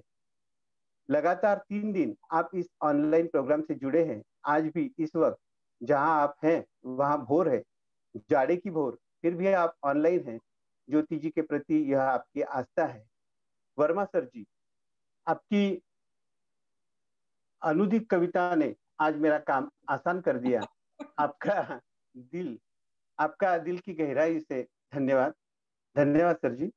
आज के प्रमुख वक्ता जो हिंदी साहित्य के एक मूर्धन्य साहित्यकार, अभी जो चर्चा हुई है कि हम खुद को दलित क्यों समझते हैं, हमारी जो स्ट्रीम है मेन स्ट्रीम है, इस मेन स्ट्रीम का परिघ जिन्होंने काफी विस्तृत किया है वो डॉक्टर जयप्रकाश जी करदम। आपने इस अवसर पर मौलिक चिंतन प्रकट किया है। आपकी उपस्थिति तथा प्रस्तुत चिंतन के लिए प्रतिष्ठान की ओर से आपका कृतज्ञता पूर्वक आभार। फिर से एक बार पहले पुष्प, इस व्याख्यानमाला के पहले पुष्प गूंथने वाली डॉक्टर अश्विनी धोंगड़े मैडम, दूसरे पुष्प गूंथने वाले डॉक्टर श्रीपाद भालचंद्र जोशी, इनका भी प्रतिष्ठान की ओर से कृतज्ञता से भरा धन्यवाद। इस ऑनलाइन व्याख्यानमाला में जुड़े देश विदेश के सभी मान्यवर सभी प्रतिष्ठित गण, विविध विश्वविद्यालय के विभाग प्रमुख, प्रोफेसर, अभ्यासक, मित्र परिवार, ज्योति जी के साहित्य के प्रति आस्था रखने वाले सभी रसिक, काफी मान्यवर इसमें लगातार 3 दिन से जुड़े हैं। सभी का नाम लेना मुमकिन नहीं है, लेकिन आप सभी के सहयोग के बिना यह सब संभव नहीं था। आप अपना मूल्यवान समय और योगदान के लिए हम तहे दिल से शुक्रगुजार हैं। आप सभी के प्रति प्रतिष्ठान की ओर से कृतज्ञता व्यक्त करता हूँ, आभार व्यक्त करता हूँ। 3 दिन के बाद आने वाले 2021 यह वर्ष आप सभी को बहुत बहुत लाभान्वित हो। डॉक्टर अपर्णा और उनके सहकर्मी जिन्होंने इस व्याख्यानमाला की तांत्रिक बागडोर संभाली है, सभी का धन्यवाद। फिर मिलेंगे इस उम्मीद के साथ, फिर एक बार नए साल की मुबारकबाद देते हुए अत्यंत शुभकामनाओं के साथ आपसे विदा लेते हैं। प्रोफेसर अजय चिकाटे, आपका बहुत बहुत धन्यवाद। 3 दिन जो आपने सूत्र संचलन किया है, सारे कार्यक्रम की जो बागडोर संभाली है, उसके लिए आपका भी तहे दिल से शुक्रिया अदा। मैं भूल न जाऊं इसके पहले धन्यवाद अपर्णा के लिए। बट तो मैं अपर्णा जी से पूछूंगा कि यहाँ प्रोग्राम हम खत्म करते हैं। तो सभी को फिर एक बार मुबारकबाद देते हुए अनंत शुभकामनाओं के साथ हम सभी के से विदा लेते हैं। शब्बा खैर, शुभ रात्रि, गुड नाइट एवरीवन। शुक्रिया सर।